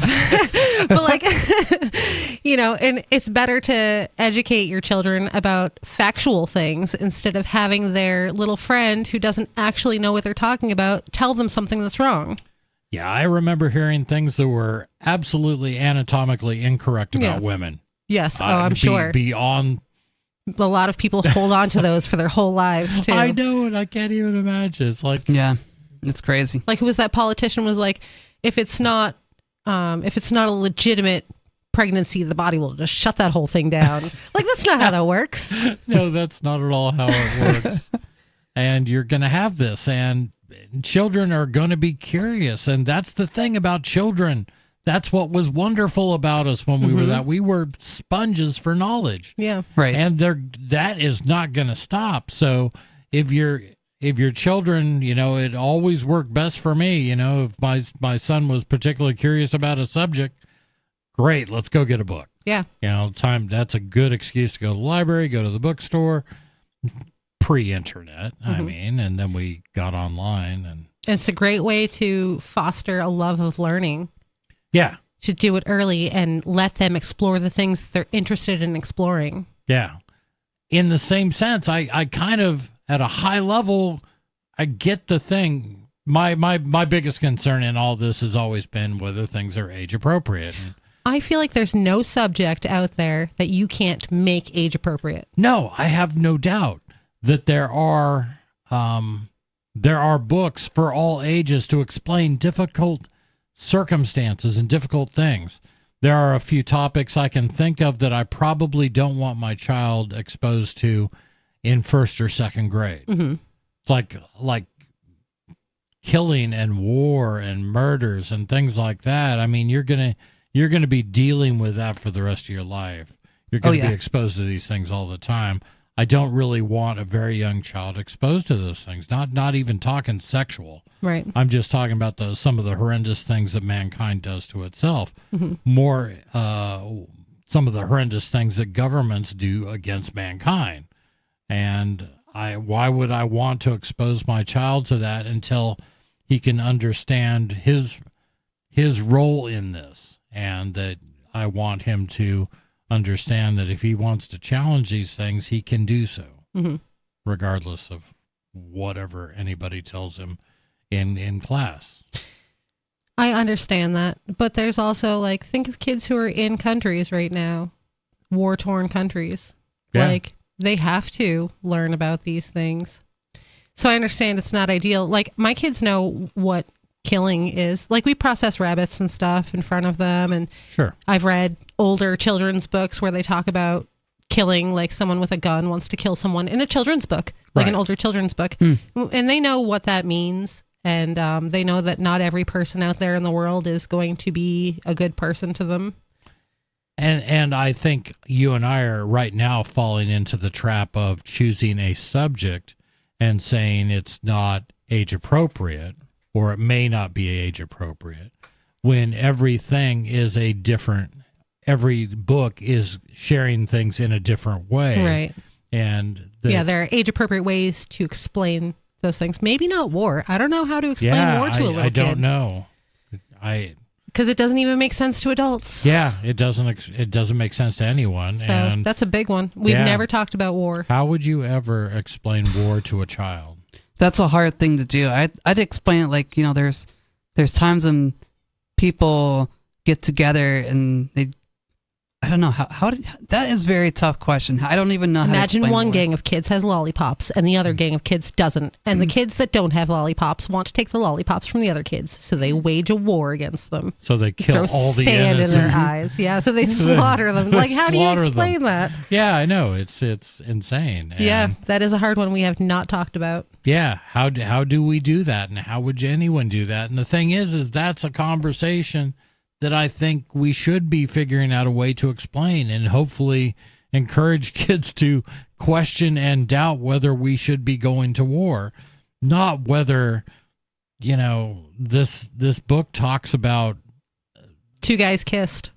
Or someone has two daddies. Or worse, I mean, just absolutely factual ways of how reproduction works. Yeah, that too. Yeah. But that's a lot of them, I'm sure, like, one of the characters has two dads. Sure. Or something like that. Two mommies. Or two mommies, right. Or like divorce. Things like that. Like a lot of these children's books that deal with topics that you're not going to come into contact with in most children's books are likely, I'd say, the bulk of the things that they want to ban. Yeah, I have no doubt. Which is sad because, some of the kids in that school probably do have two daddies. And or their parents are divorced. And I imagine that is, and I'm not picking sides here, guys. Don't jump down my throat. But I imagine that would be confusing for a child. I don't think so. Probably less and less so now. I think that if you just tell your kids that all families are different, and that's it. That's really all they need to know. All families are different. I get that, but they're going to get different feedback at school from from their friends. But Laura, God defined family a certain way. We need to teach our children that. So Did he though? I never met that guy. He never told me anything. So I don't know. Well, he told a so-called prophet. Don't you know? I never met that guy either. Oh, okay. Right. You know what I mean? Mm-hmm. It's like, Tommy has two daddies. Right. And somebody else in class going, yeah, they're a couple homos, Right. And then peer pressure and everything else. And, this poor kid is trying to understand why are they making fun of my dads? Right. And what do they mean by that? And right. things What like is homos? That. Right. So, I mean, I could see, again, if there's no such thing as bad education or bad information, I think that's a good point. I mean, not every student is going to be the product of a traditional nuclear family. Right. And I think the nuclear family is the minority now. Like people have stepkids and like mixed race and gay, like there's so many different configurations of families now that to have the 2.5 children, what's wrong with your half kid? Exactly. Why did you only have half a kid? What happened to him? But I think that's not the norm anymore. No, I'm sure it's not. So these are conversations that kids should be having. Oh, of course. And, definitely family units exist. But I think the big thing that children need to understand about family is a place, is a group of people you can feel safe being yourself around, or should feel safe being yourself around. Mm-hmm. I agree. And I guess, to bring this back around to banned books, I would almost rather have my kid check out a book in the library where he's looking for answers than turn to the education system for the answers. Or his friend who says, "Oh, Johnny's daddies are homos." Right. You don't want that kid to be the one that's teaching your kid stuff. Right. That's going to happen. Kids are going to feed each other bad information or slanted information or whatever they've heard, but they do need a place to go and look for alternatives, and school libraries are one of those. So like I said, my only concern is the age appropriateness, and that may be just me being a boomer. Maybe I'm okay, boomer. Exactly. and I wear that not proudly. Maybe that should be like the librarian's kind of job, though, to be like, this is not appropriate reading material. Let's call your parents. No, and see if that's would be okay. great, but isn't that like within the scope of their? So that's different to me, dealing with a school district and all the bureaucracy, where school districts are heavy on administration, and light on educators, and that's really a shame.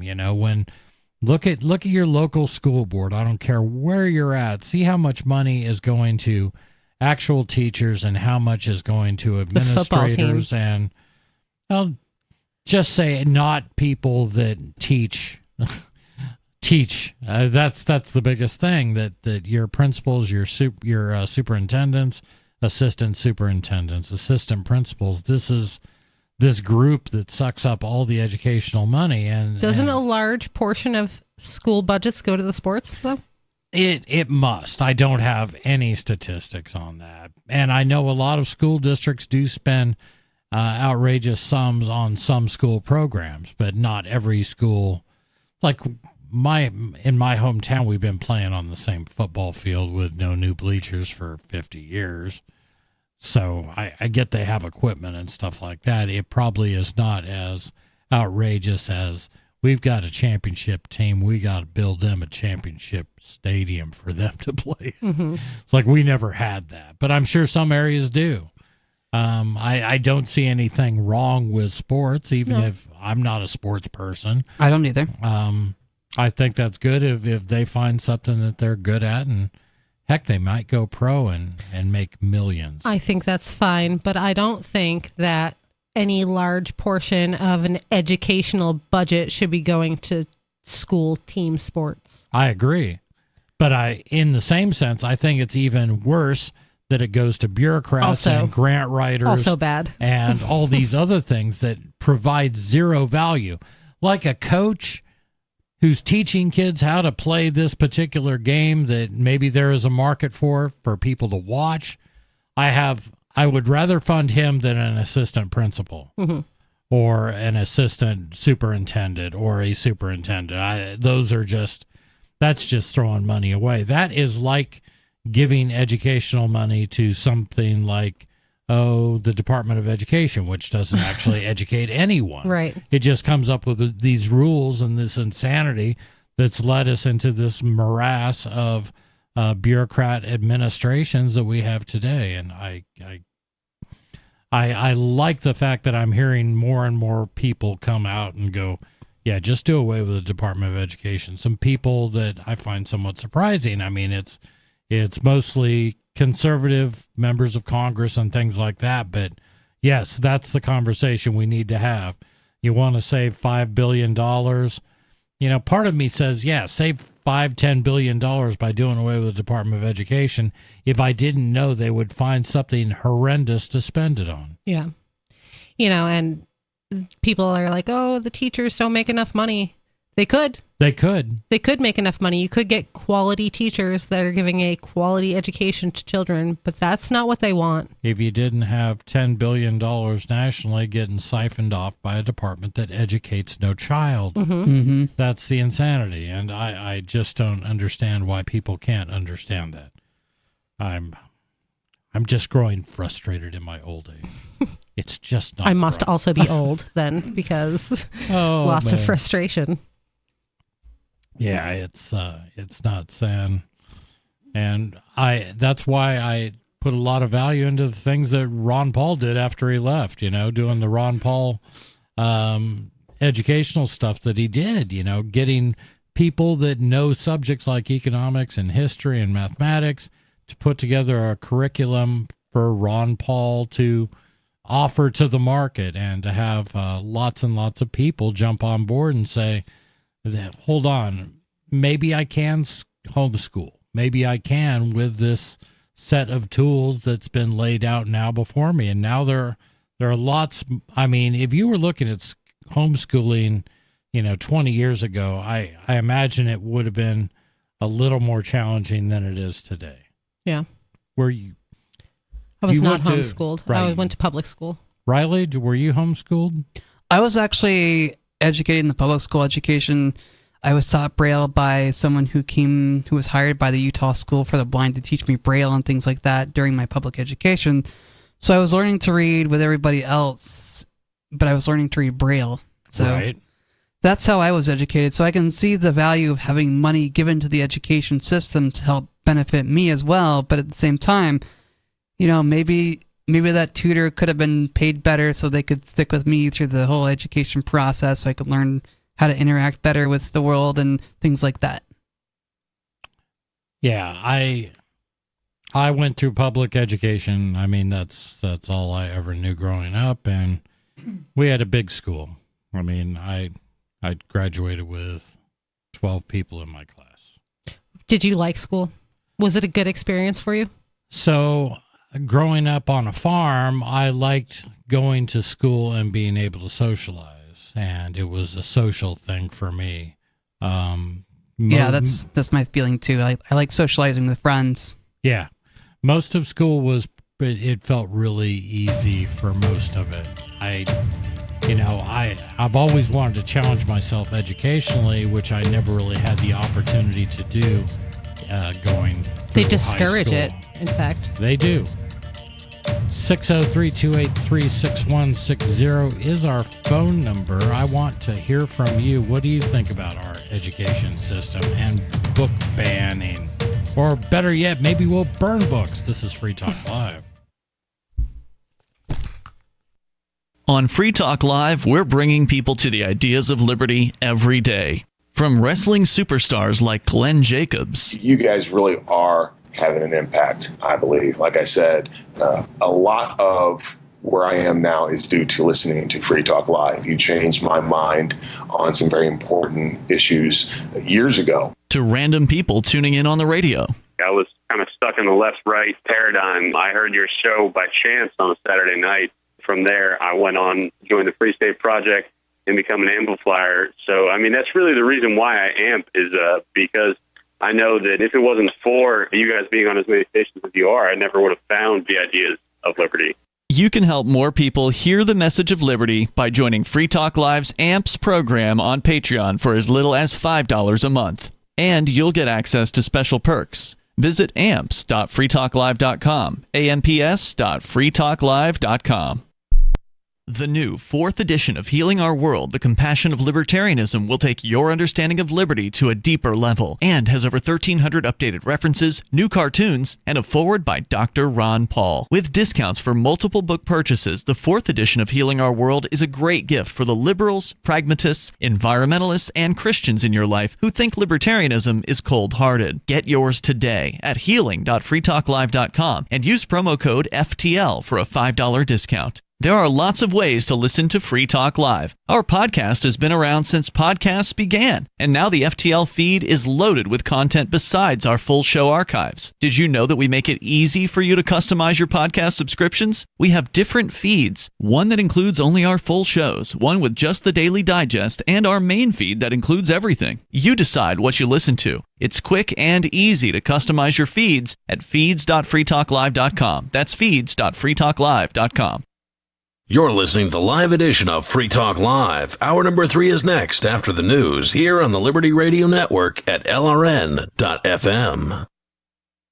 From Feature Story News in Washington, I'm Nick Harper. Hamas has proposed numerous changes to the ceasefire deal with Israel, according to U.S. Secretary of State Anthony Blinken. It comes as the United Nations revealed that Israeli forces and Palestinian militants engaged in sexual violence during the first months of the Israel-Hamas war. The expert team also accused the Israeli military of war crimes by using starvation as a method of war. FSN's Jody Jacobs has more from UN headquarters in New York. In a detailed report released to the press on Wednesday, Navi Pillay and her team details and lays out a wide array of alleged human rights violations and crimes by both sides during the conflict. The Commission found that crimes against humanity, which includes gender persecution, targeted at Palestinian men and boys, murder and torture were committed by Israel, claiming Israeli authorities weaponized the provision of water, food, electricity and fuel and humanitarian assistance for strategic and political gains. G7 leaders, including US President Joe Biden and France's Emmanuel Macron, are arriving in southern Italy for a critical summit. They're set to discuss how to use $300 billion of frozen Russian assets to help Ukraine, amongst a host of other global challenges. FSN's Giles Gibson is following the summit. Helicopters are constantly buzzing overhead as leaders start arriving for this busy summit. On day 1 on Thursday, there will be talks on Africa, climate change, the Middle East, and the war in Ukraine. The G7 have spent months discussing how to structure a loan for Ukraine that would be secured against the future profits of frozen Russian assets in the West, but hopes are now fading of a final deal being done at this summit. On Friday, they'll discuss the effect of China's industrial overcapacity on Western economies, plus Pope Francis will take part in a special session on artificial intelligence. The US Federal Reserve says it intends to bring down interest rates by the end of the year, but only once, quashing any expectations for much sharper cuts. The country's central bank on Wednesday decided to leave borrowing costs on hold for now at the current 23-year high. FSN's Benji Hire reports from Washington. Members of the Federal Open Market Committee acknowledged what they call modest progress towards their goals. Inflation has fallen amid interest rate hikes, but policymakers have still fallen short of achieving their inflation target of 2%, meaning they'll need to stick with current borrowing levels for now. Fed officials had initially projected 3 rate cuts for 2024. Months on, not a single one of them predicts that will be happening. Benji Hire, Washington. Meanwhile, the latest US government data shows that inflation slowed last month, but the Labour Department report highlighted that prices are still higher than this time last year.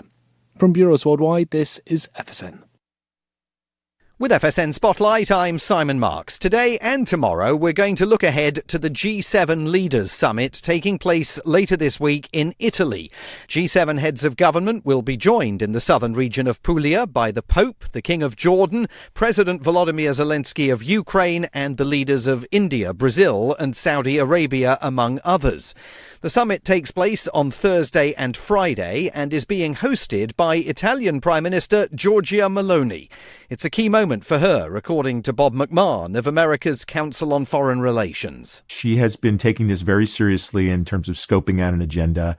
When she came to office, there were all sorts of concerns about a rightward lurch in Italy. But she took a number of interesting steps, including really full-throated support for Ukraine, taking Italy out of the Belt and Road initiative that China has been trying to extend well into Europe, and making statements like this one, which she says the G7 has a, quote, increasingly important role in the defense of democratic values, the protection of the rules-based international system, and the ability to meet the challenges of our time. That seems like a pretty consensus sort of view for a G7 host to be having. One of the key issues on the agenda at the summit will be immigration, a key issue for Italy and for its leader, as well as for many other nations represented at the G7. So tomorrow we'll look at how the immigration issue might be handled during the two-day summit. With FSN Spotlight, I'm Simon Marks. And the main news again, Hamas has proposed numerous changes to the ceasefire deal with Israel, according to the US Secretary of State Anthony Blinken. G7 leaders, including US President Joe Biden, are arriving in southern Italy for a critical summit. And the US Federal Reserve says it intends to bring down interest rates by the end of this year, but only once, quashing any expectations of much sharper cuts. There's more from us on X at Feature Story. That's Feature Story News. Nick Harper reporting.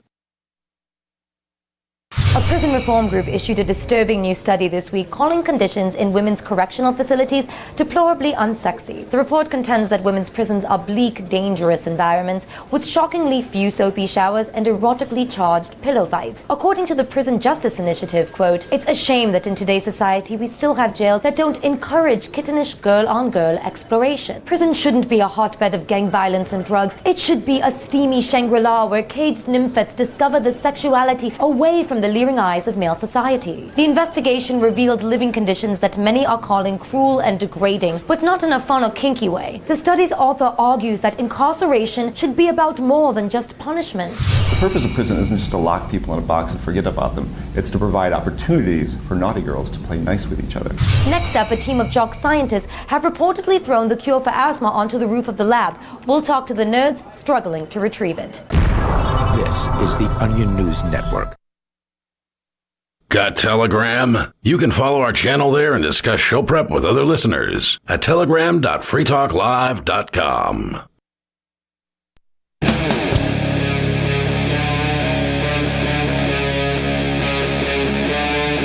Free Talk Live. It is Free Talk Live. Our call-in number is 603-283-6160. In studio, it's myself, Chris. I'll be your host. Lori? Riley. Sorry. Man. I was too fast. We're Sorry. usually so smooth on that. I know, No, usually were we just are. not. Usually you flow like water, but this time we were a little... The thing is I kind of screwed up my entry, which then threw Lori off, which then threw Riley It's off. okay. It's like the verbal missed high five. We're doing it. exactly. We're doing it live. We're doing the show live. So if there are mistakes, we'll edit it in post. It all falls on me, unfortunately. But I want to remind everyone that Free Talk Live tonight is brought to you by ForkFest, happening June 13th. That is tomorrow through the 16th at Rogers Campground in the beautiful White Mountains of New Hampshire. ForkFest is a fork of the Porcupine Freedom Festival. ForkFest is decentralized, so there's no ticket cost and there is no one in charge. For more information and to connect with other attendees, you can visit the unofficial website at forkfest.party. That's forkfest.party. We're going to jump to the phones where we've got Jet. Jet, you're on Free Talk Live. What's on your mind? Well, I want to talk about F-15s, but in regard to your educational comment, I keep thinking what a different place it would be if instead of pledging allegiance to a cloth, that we pledge allegiance to our fellow man under the simple concept, what we call the Golden Rule. Okay, it sounds good. I don't really want to. I don't have anything to disagree with on you. Advocate pledging allegiance to anyone, Right. but pledging to live in a certain way, that's a positive thing. Okay. Okay. Peace, love, liberty. Yeah. Okay. We're sold. But think about the indoctrination of repeating, let's say, this thing we call the Golden Rule, repeating it day after day after day. I mean, it would somehow, hopefully, motivate others to do that. Okay. Let's get to advocating positive indoctrination. Yeah. Positive brainwashing. Positive, friendly, peaceful, helpful, all that good stuff. Like the Boy Scouts. Friendly, courteous, kind, obedient, thrifty, whatever. Yeah. Strike obedient from there. Obedience is not useful. Yeah, I guess that. I'm with you on that. Good. All right. Okay. Well, on occasion, I hear some host at FTL or even somebody on the radio say something like, the people in New Hampshire or other freedom-oriented places could never succeed against the federal military, citing all its advanced weaponry, that kind of thing. Oh, yeah. Well, Joe Biden just said, you don't need an M15 or an AR-15. You need an F-15 if you're going to take us on. Yeah, that's what he said. That's what I'm talking about. Can you get those at Costco? Not yet. What's that? I asked if you could get them at Costco. Lori wants to order one. Oh, yeah. Yeah. What I wanted to remind everyone, and what it seems that people forget, is that there are millions of us ex-military who have all kinds of experience with that same advanced weaponry. And as a soldier, we're taught, to fight with a knife if necessary in order to gain a rifle. Right. Take your rifle in order to gain a mortar or cannon, a cannon in order to gain a tank to get your fighter jet or missiles or whatever. Yeah, and because he said that about the F-15s, and I guess he doesn't even know we're up to F-35 now.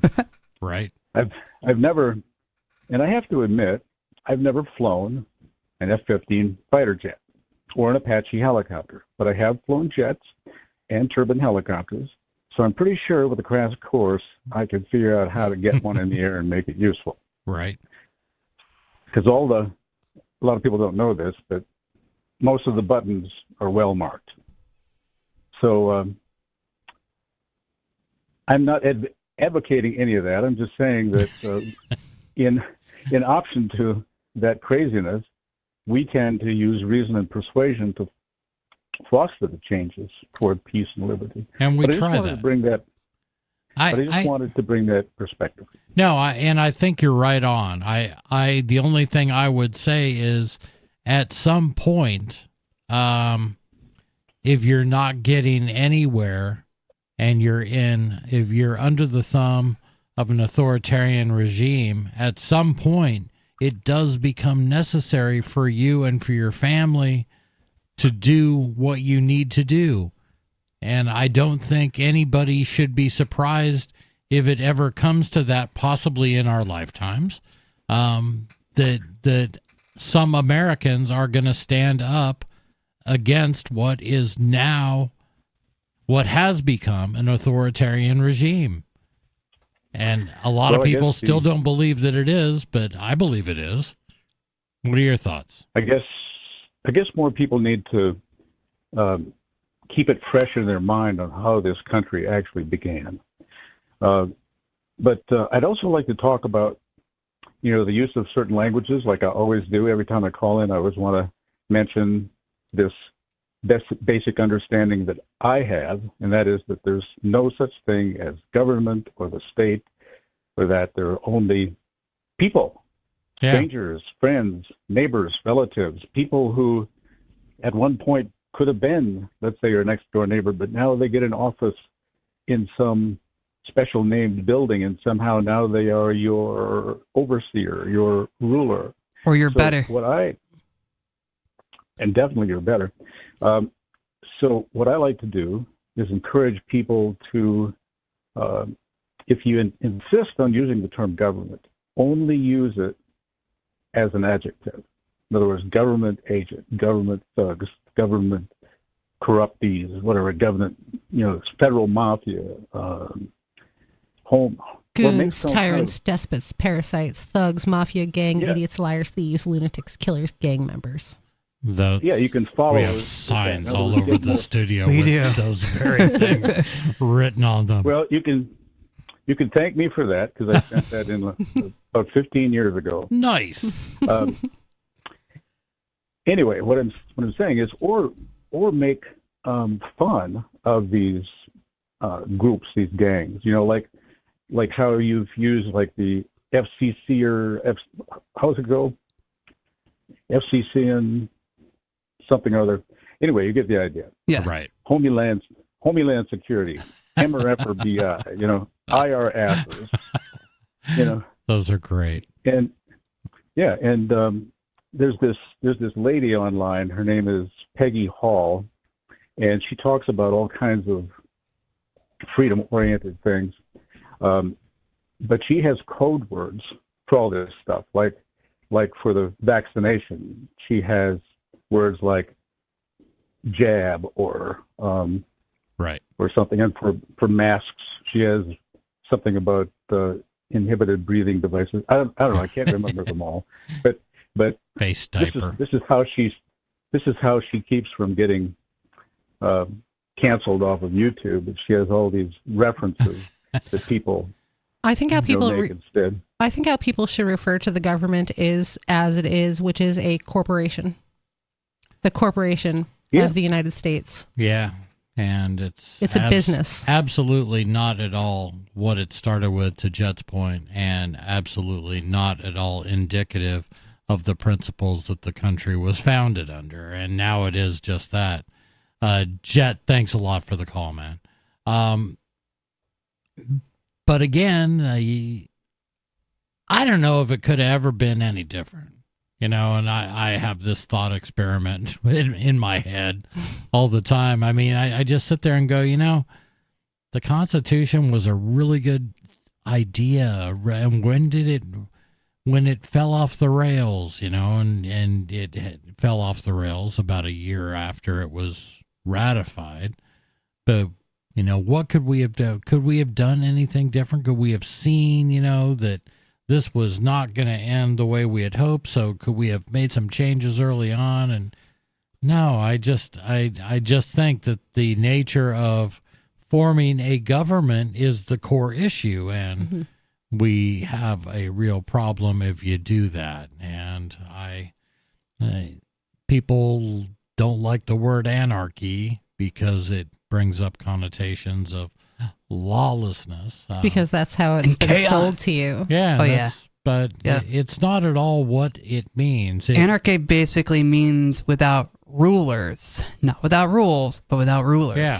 And there are examples, contrary to what you've probably been told, that there are periods in time where rulerless societies existed. They weren't all 200 plus year long things like the United States.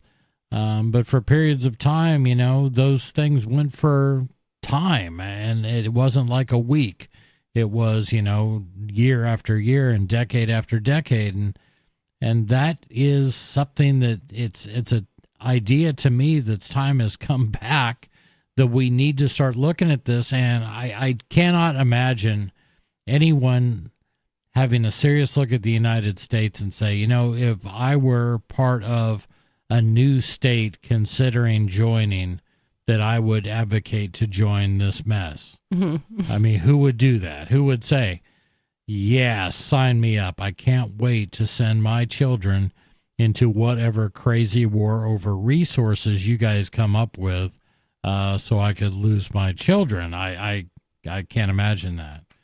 We need to change subjects because I'm just going to rant. I don't want to just be the guy on the radio. You don't want to be the ranter. You don't want to be like Rush Limbaugh and rant in everybody's ear about how great you are with talent on loan from God. Exactly. These previously nicotine-stained fingers reading stuff. Yeah.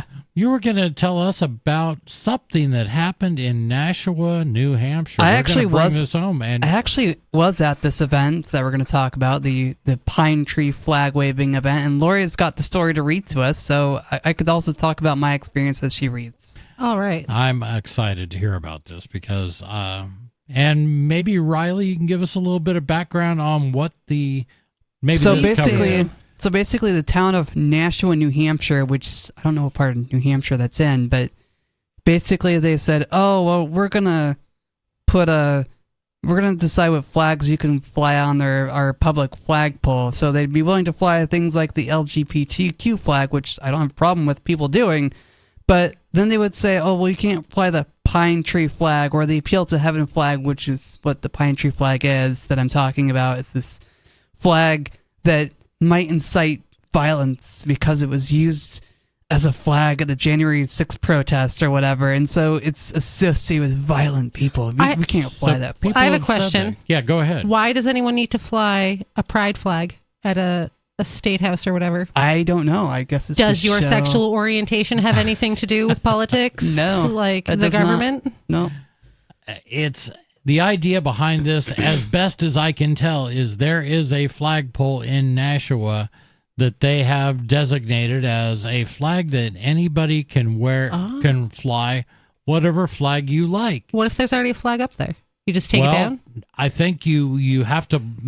You got to say, put I'm in a gonna request block out to the a government. week. Okay. Like So you like schedule your flag time? Right, schedule your flag time, but Okay. but whatever. I don't think that's a bad idea. That's I have a fine. bad idea. It is a bad idea when you have either politicians or government bureaucrats deciding. You have this public flagpole deciding what flags are allowed and not allowed. So now with the information that it's a public pole that anyone can fly it on, I retract my question because now it's fine. If Yeah. anyone can fly anything up there, then that's fine. And I thought it was like on a state house. Oh, okay. Like, And do you guys do you have any idea of the history of the Appeal to Heaven flag? I believe it was flown at Bunker Hill with George Washington, and it was used as a symbol to be a battle flag against the British.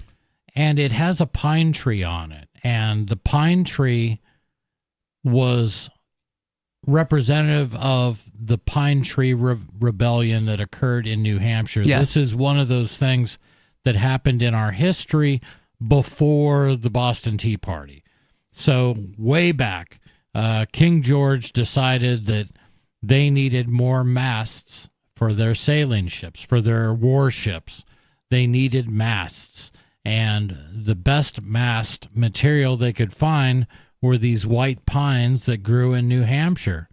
So he sent his forestry men out to identify the best trees for making masts and to put a mark on each one of those, indicating that these particular trees belong to the king. they needed to liberate them. And Liberate the trees from the king. And the problem and the issue was, that means that no regular ordinary serf dare cut down one of the king's trees if it had this blaze, this marking on the tree.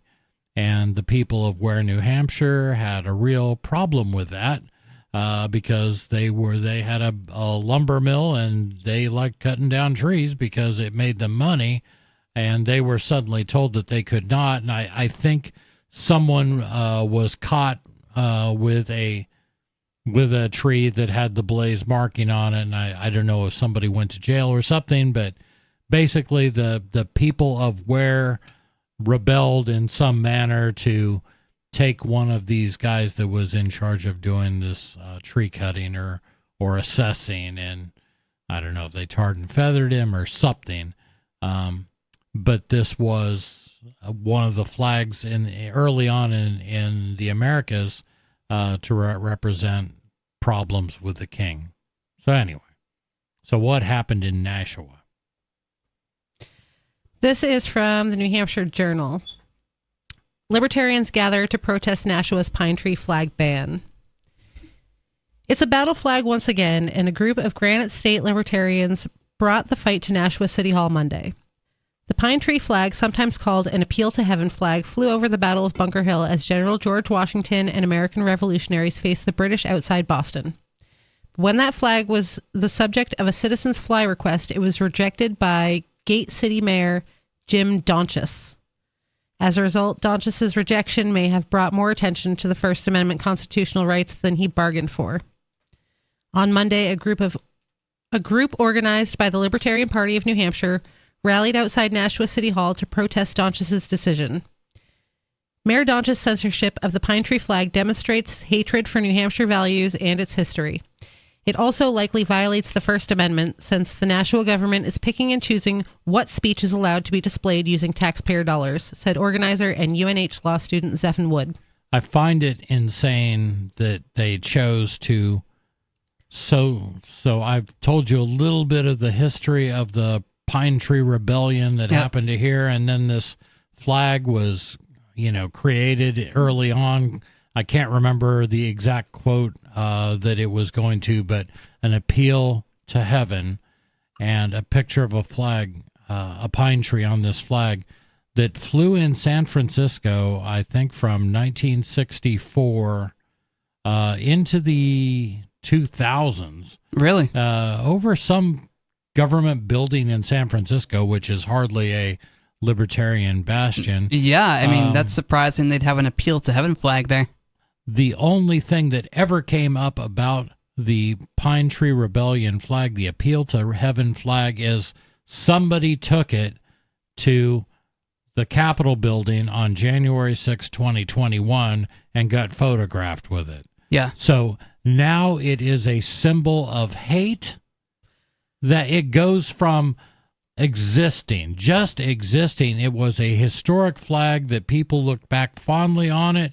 It was representative of our problem with King George and the fact that they were angry that they couldn't cut down pine trees. It goes from that to suddenly in 2021, oh my God, it is a symbol of hatred. Just because some guy somebody took it with him as he went to give his redress of grievances to the federal government on January 6th. Yeah, does anyone know his name? The guy who did that? Or is it just some guy took a flag and went somewhere with it and did a thing that people don't like, and so now that flag is now co-opted forever as a symbol of hate? It is, and Justice Alito's wife, who decides that Justice Alito, the Supreme Court, decides, I guess, what flags are flown on her home or her vacation home, flew the appeal to heaven flag there. And man, the press is up in arms.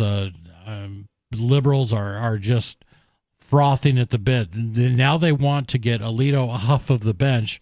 One of the reasons being that he allowed this symbol of hatred to be flown on his house or on his vacation home or whatever it was. But it's really sad that these people have become so degenerate that they want everything that they think represents hatred outlawed, when in reality that's not going to fix the problem. You have to change the hearts and minds of people to be better people, essentially.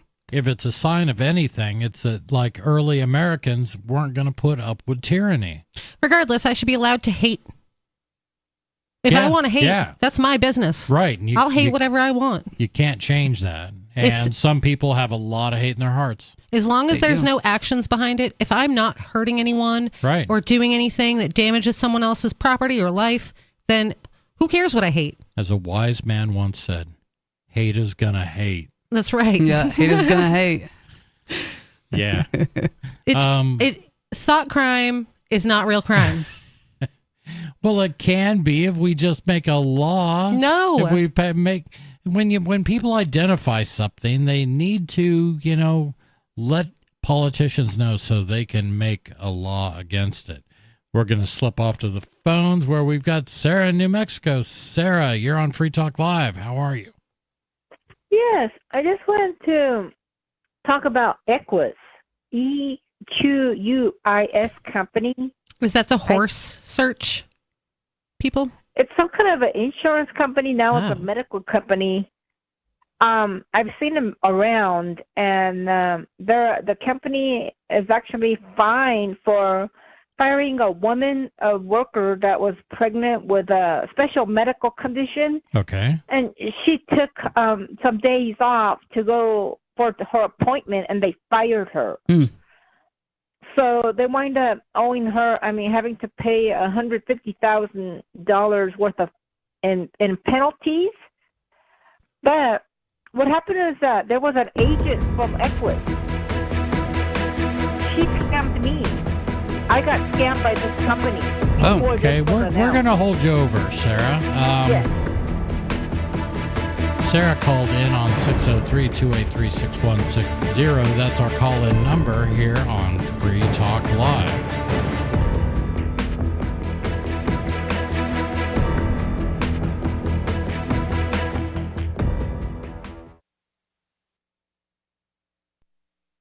Join liberty-minded voluntarists, anarchists, and libertarians from June 13th through the 16th for the 8th annual Fork Fest at Rogers Campground in the beautiful White Mountains of New Hampshire. Fork Fest is a fork of the Porcupine Freedom Festival, which has sold out in recent years. Fork Fest happens the weekend before the Porcupine Freedom Festival. Fork Fest is decentralized, which means that there's no ticket cost and no one is in charge. All you have to do to join the fun is reserve your camping site, RV site, or motel room with Rogers Campground for June 13th through the 16th.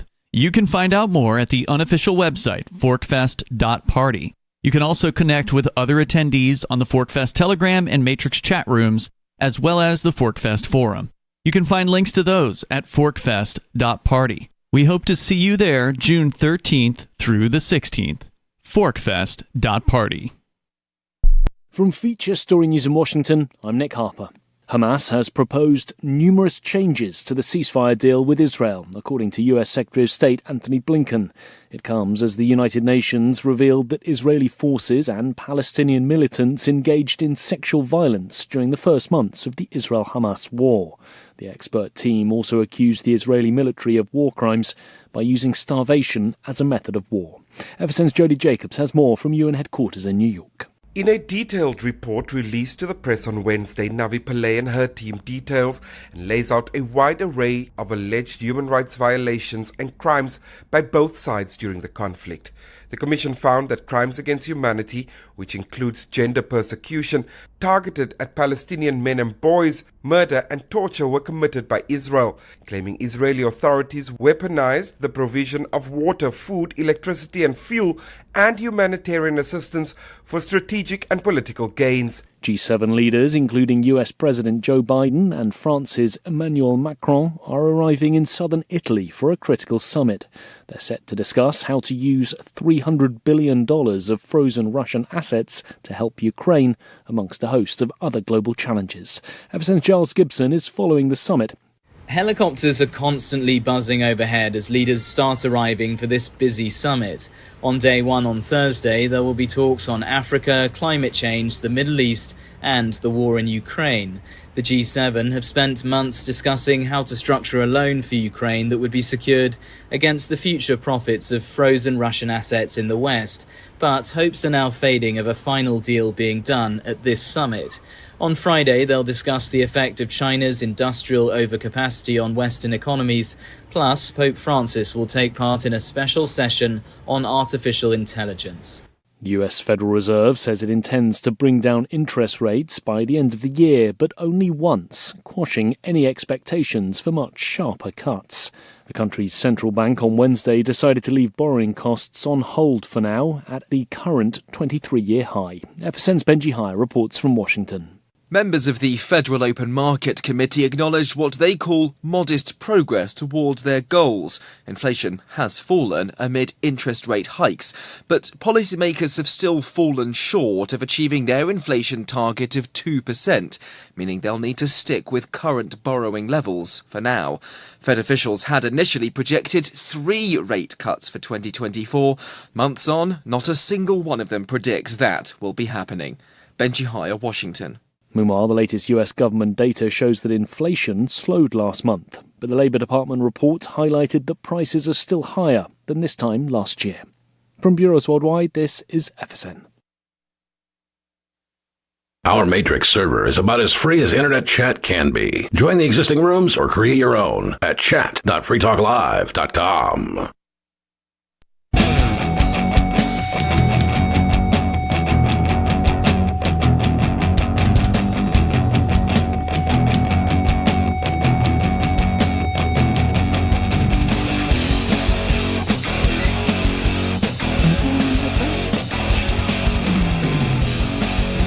Is Free Talk Live. 603-283-6160 is our call-in number. And we've got some time we've got some time for you to get on the radio. Like Sarah in New Mexico, we're going to go back to her.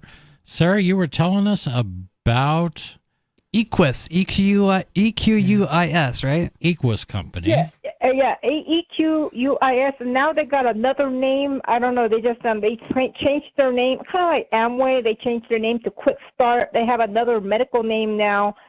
But Raymond got scammed for like about $500 from this company, and I said, we need to turn this the Attorney General or report it to Fraudline or something like that. Because what happens is some lady called him and he said, we have home equity insurance, and they said that it was required by the New Mexico law so it's to a have scam. this when you buy a home. So what it does is the claim is that if he passes away, they'll finish paying off the entire mortgage and leave it to the willer, the beneficiary. And I thought to myself, wait a minute, I've never heard of such a thing. It doesn't make much sense. But So somebody got scammed by this. I thought you said you got scammed by this. Well, I mean, I got scammed as like that Ray got scammed because I was right there when this was going on, and I really couldn't say nothing to Raymond because I didn't want to make him mad, because they hired this real sweet old like grandma looking lady, and I think that was part of the con job too. They hire these people that are real sweet, and they got patsies. They got, anything to get the mark. And that's what that is. Did you personally lose money to this? No, I personally haven't, but Raymond did. And I was there the whole time. I was ready to butt in. It's like, ma'am, it's like, hey, wait a minute. Could you give me a little Why bit of did you time? not? Why wouldn't you butt in to help your friend from getting scammed? You know what? Because then it's his money, it's his house. I don't want to get in the middle of all this, but I was like, hey, wait a minute. I never heard of this, any kind of this insurance, and I never heard about it. And then what happened was that it turned out to be a life insurance scam, and they kept ignoring us, and they sent us the paper 30 days afterwards, and it's too late to cancel. All I can tell you is sometimes when people won't listen, it's up to you, Sarah. This whole thing is completely up to you, but you can. I am forceful when people are about to get scammed. I don't want to see anybody get ripped off, and I will, I'll stop the whole conversation. Go, no, we're not going to talk about this. This is a ripoff. If you know it's a ripoff, then let somebody else know. Here's the thing. I did not know exactly it's a ripoff, but something kind of sounded too fishy. Okay, so if you pay $5,000 worth of home, I understand. And then they're claiming their insurance going to pay that another $300,000 and give it to somebody. Isn't that kind of it's completely ridiculous. And you identified this early on. You were listening to this pitch and you go, this doesn't sound right. You need to just stand up and say, look, Raymond, we need to talk outside of this. If they're making it so that you can't talk, you have to sign right now, that's a good sign of a scam. Sarah, thank you so much for the call. I hope he gets his money back. Yeah, me too. It's really sad when he gets scammed like that because, they're scammy companies out there. Yeah, and this will not be the first one and probably won't be the last one. The first one was probably, 2,000, 3,000 years ago, I'm guessing. How long have there been scams? Since human beings existed. Exactly. And I'm sure somebody traded a rock for a shell at some point and got scammed out of their shell. Exactly. And I'm sure this scam is some variation of some here, I'll give you a nice pearl, and it ends up being a polished rock. It'll be something like that. We're back to the phones where we got David in New Mexico. David, you're on Free Talk Live. What's on your mind? Yeah, people have been getting Jewed forever. They've been getting gypped forever, man. How you N-words doing tonight? Wow, you just working your way through the whole list, or? Hell yeah, honky. What's up? Oh, God. Nothing. We're just trying to get through this wonderful evening. Good. That's what this program's all about, Seinfeld. Nothing. Well, what's on your mind, David? Huh? What's on your mind? Lots of stuff, Bonnie. Don't go all lawyer on me. And Sarah, you can't talk about Equus on Free Talk Live because Free Talk Live ain't free, and you can't talk about horses. Bonnie will get you. Are you just here to provide the comic relief tonight, David? No, I'm trying to get to something serious. You guys provide the comic. I don't know if it's relief or not, but you guys provide the comedy. I just suffer through it, and I hold my tongue as best I can. Good. What are you holding your tongue with? You speak really well. I got these. What? I said you can speak really well with your tongue held. Yeah. Yeah, I've been practicing for years. Nice job. Yeah, haven't you? Yeah, it's a good skill to have. You never know when you'll be abducted by, Somali pirates, and they'll put some red hot tongs on your tongue and pull it out, about ready to chop it off, and you might have to say some important message before they do that. Maybe try to stop them. Yeah. David's prepared. Yeah, hell yeah. I've been practicing for them damn Somali pirates since back when I was a Marine with Thomas Jefferson's outfit, and we sailed over there to the Mediterranean with our pirates, leather. I get that. With our leather neck collars, so they couldn't chop our heads off, and we took care of business, man. So, anything topic-wise on your mind, other than you've run the gamut of, first of all, near ratio slurring every group I could think of, making digs against Jerry Seinfeld. What else you got? You know what? Maybe you're grabbing onto the wrong thing. Maybe what I was doing, rather than making runs at the things that you can't do, maybe I was pointing out what your government is doing to you. Why should I not be able to say any of those things? No, so that's a good point. We did talk about that a little bit. You did. Good job, David. I did, didn't Huh? Good job. Yeah.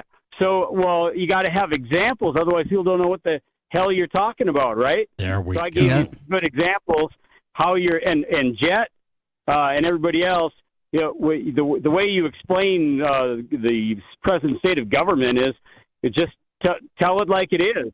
The criminals have tricked you into allowing them to run your government. And they have done so illegally. And that makes them completely illegitimate. Your government is completely illegitimate. You don't have to do, and by definition, that means you don't have to do anything they tell you. And everything that they do is null and void. That opens up a lot of territory, doesn't it? It does. I'm all for it. Hey, David, thanks for your call, man. There are certain things in libertarian circles like nullification. I love the idea of any law that doesn't follow the Constitution, you could instantly consider it null and void. Yeah, pretty much. I like that idea too, because it gives people a lot more freedom than we allow them. If we can nullify all the laws, like if the federal government said we're going to make a law doing this, and every state in the union decide we're going to not obey that law, then they're going to be like, oh, we got to backtrack. Well, so nullification is a good form of activism. It is, and the 10th Amendment Center does a great job of getting that word out there, but the problem is who decides that a law is constitutional or unconstitutional? The government decides. The judicial branch, the Supreme Court, decides whether laws are constitutional or unconstitutional, and they generally, surprisingly, no, but they find in their favor most of the time on these. The idea that in their own favor. Yes, of course.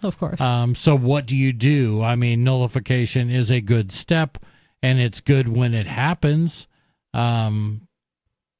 But I think the better nullification is just whether it does or it doesn't. You know, Colorado saying, I don't really care what you say. We're going to make marijuana legal in this state. That's it. Just it's legal in Colorado. You can smoke marijuana in our state. And they didn't ask for permission, and they didn't they didn't take their case to the courts. They just did it. That's the best result. And that is what I think states have to do on every example. And with everything that Texas is going through, Texas wants to enforce their southern border in one particular way. And D.C. and Biden want them not to do it that way. They want to allow that basically wide open immigration to continue. Me personally, I like salad. So I want there to be some level of illegal immigration to occur. So Right. I can continue to have salad. I agree. I'm think- not a fan of salad personally, but, I think you should be able to eat your salad. I think Texas should be allowed to do whatever they want with their own border. I think so too. And more to the point, I think that Texas should not be really concerned about all these courtroom and they're filing cases in federal court and doing all this stuff. Just do it. Yeah. Just do it. And I think if there's any state that is really close to seeing secession, it's probably Texas. I So- think they're closer than anybody else. So the fact that some people want, salad should not weigh into Texas's decision at all, unless you live in Texas. This is true. Absolutely not. Absolutely. I just happen to favor illegal immigration. I also like cheap hotel rooms. Yeah. And if you're not going to have, illegal immigrants cleaning hotel rooms, those hotel rooms are going to get a lot more expensive because you can't pay Americans enough to make them want to clean hotel rooms. So, I mean, these are because of long-standing problems, though, and it's not because Texas did anything or will do anything. Texas isn't the only entry point. No, of course not. And if they want to have a closed border, that's their business. And nobody else that doesn't live in Texas should get a say in it. Definitely not people who live in Washington, D.C. Well, the people in Washington, perhaps you're not understanding what I'm saying. The people in Washington, D.C. are deciding that everybody else in the United States needs to pay for all these things to happen in Texas. Oh, also no. Still, no, that didn't sell you on it either. Also no. Yeah. Yeah, and they're basically saying just quit doing everything, and I think Washington wants to go down and make sure that the border remains as porous as they can possibly get it to be. Man, Texas is just not having any part of it, and that's I think a really good thing, and I just hope that they don't fall into the trap of, well, we just need to see how this plays out in the courts before we do something. You know what I mean? That doesn't sound very Texas. They probably won't do that. It doesn't sound very Texan at all, and I hope they don't. And I hope more states come across this. One thing, I watched the movie Civil War. Did you see that yet, or anybody? No. Civil War, Alex Garland's. I've heard about this 24 Civil War thing, though. It's an interesting. So in this story, two states that have seceded, Texas and California, have joined forces, and they are considered the Western states. Mm-hmm. And they have pretty much Texas and California. The unlikely pairing. Which is pretty unlikely, but Yeah. interestingly, California has a pretty strong secessionist movement too. Sure. A number of them, actually. There are all kinds of them. They're probably not as far along as Texas is, but I think it's interesting that in this vision that Alec Garland had for this story, he saw this as like really, it seems like a non-political issue, or that it is politically leans both ways, left and right. I think there are things that the U.S. government does that both sides don't like. It's the fact that we have all of these states that have their own rules within themselves, and then all of those states are supposed to make rules for the whole country together is absurd. Just straight up absurd. Texas and New Hampshire have nothing to do with each other. Right. Yeah. They're miles and miles apart. Like culturally, land-wise, all of it. Yeah. Why should they be making any decisions together? Well, I would, in the future, in my ideal future, Texas, the country of Texas and the country of New Hampshire will come together with some, trade deals and things Well, yeah, like that's that. fine. I think that's fine. That's fine, but they shouldn't be making decisions for each other. Right. But the problem is that decisions made in D.C. affect people here. Right. And they cause Texas money to have to flow to New Hampshire and vice versa, and that's ridiculous. And Texas has a much larger voting population. Right. Electoral college-wise and all of that. And a heavier influence on the country than New Hampshire does. So New Hampshire is kind of, at their whim on what they decide to do. Yet none of this was in the Constitution. None of this. It was only through the expansion of the power of the judiciary through judicial review. That was the first issue. And then you had the expansion of the Commerce Clause with stupid laws, stupid decisions by the Supreme Court saying that, hold on, we can call anything interstate commerce. Therefore, it's always our job to enforce it and to make laws about it. Yeah. And then for the Supreme Court to rubber stamp any law and say, well, that's obviously interstate commerce. So, yeah, that's a federal thing. When this all started, this debacle that we call this country, none of these things were ever intended to happen in Washington, D.C. Right. They were supposed to happen in individual states. Want to hear a super silly way that has come about? Martha's Vineyard. So Massachusetts has recreational marijuana laws. And Martha's Vineyard, you have to cross the water to get to. So people in Martha's Vineyard can't have marijuana from other parts of Massachusetts. That's ridiculous. They have to grow it on the island or they can't have it. That's ridiculous. Because then That they're is breaking so federal stupid. law because they're going across the water. Oh, my God. Wow. As if so the government owns the ocean. That's right. That's God's water. No, that's Washington's water. Yeah. Yeah. That is Well, Washington is dead, insane. so I guess he can't have his water. So that is a prime example of a law that should be nullified. Just ignore it. Yes, because This it's is absolutely silly. Stupid. But the state of Massachusetts says, nope, you in Martha's Vineyard cannot get marijuana from other parts of the state. You just can't have it. So, sorry. So, and you just can't go anywhere. You're on an island. Yeah, you can grow it there. Yeah. But the I'm sure. dispensaries in Martha's Vineyard are going out of business because they're like, this is not worth it. We're not making enough We don't money. make really great weed. Well, we're not making enough money from just the people who live in Martha's Vineyard to have this whole operation set up. Right. So, yeah, Martha's Vineyard, I'm sure, relies on tourism for a huge percentage of their revenue. Mm-hmm. At least that's what I learned in watching the I'm sure movie most of Jaws. those people are packing it in Yeah. on their way into Martha's Vineyard. Yeah, of course they are. So you've congratulations, you've developed a black market Yeah. by not legislating in a way that would encourage free commerce. Yeah. And we talk about these things every night here on Free Talk Live. It's always an example like this, and yet there's always another story of another example of them doing equally ridiculous things. We're going to the phone where we got Kenneth Ottinger. I hope I got that right. You're on Free Talk Live. I think I dropped him. Maybe he'll call back. Hopefully.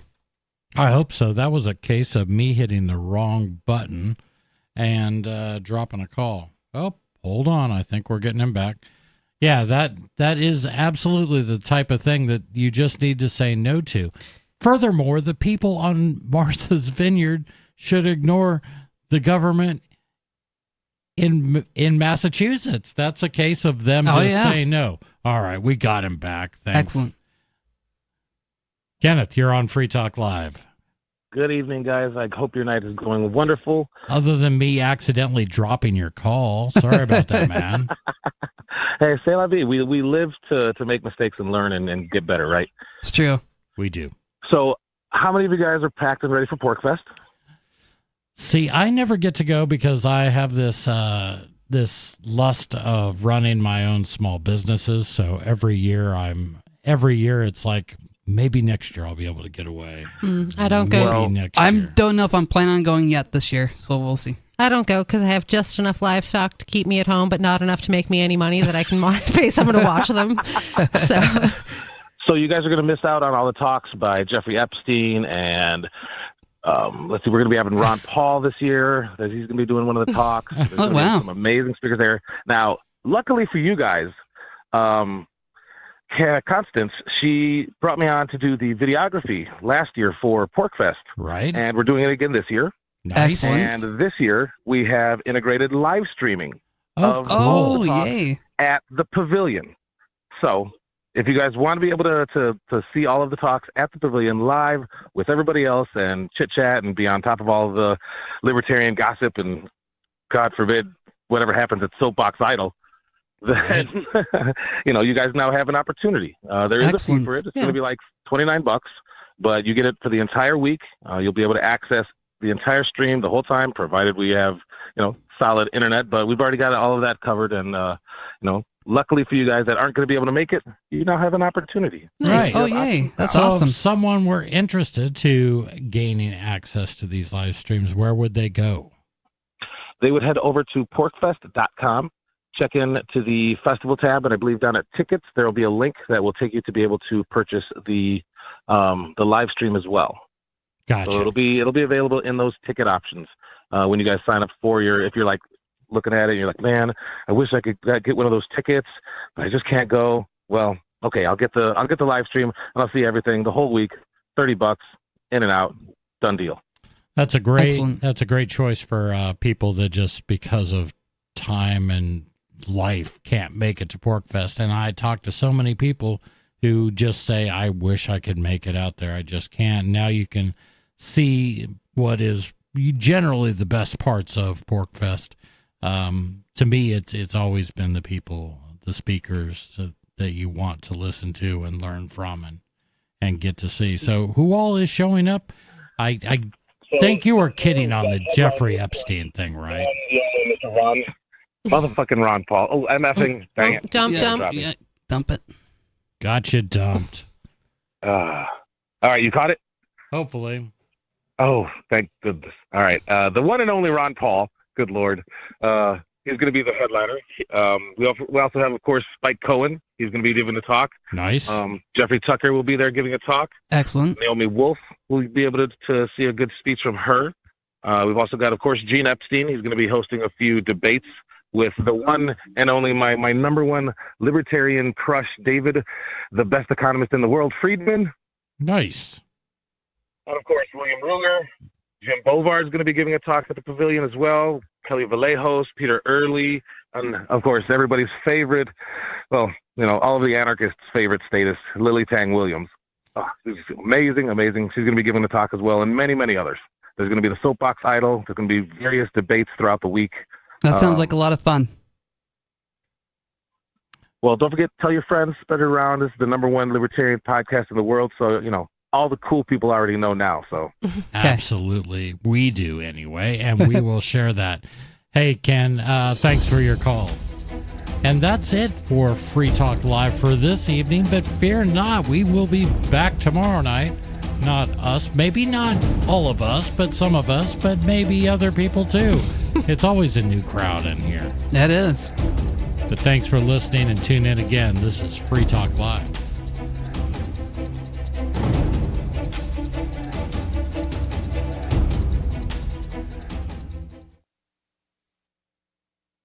We have some good news. The indictments against Ross Ulbricht in the District of Maryland were dismissed with prejudice, meaning they can never be refiled. This is especially good because those indictments contain the only charge ever made that Ross engaged in murder for hire. This was a serious allegation that Ross Ulbricht denies. It was never prosecuted or ruled on by a jury, but was trumpeted by the federal government and the media as if it were proven fact. The Maryland court held these indictments for almost 5 years, poisoning Ross's case and leaving him under a cloud of unproven allegations.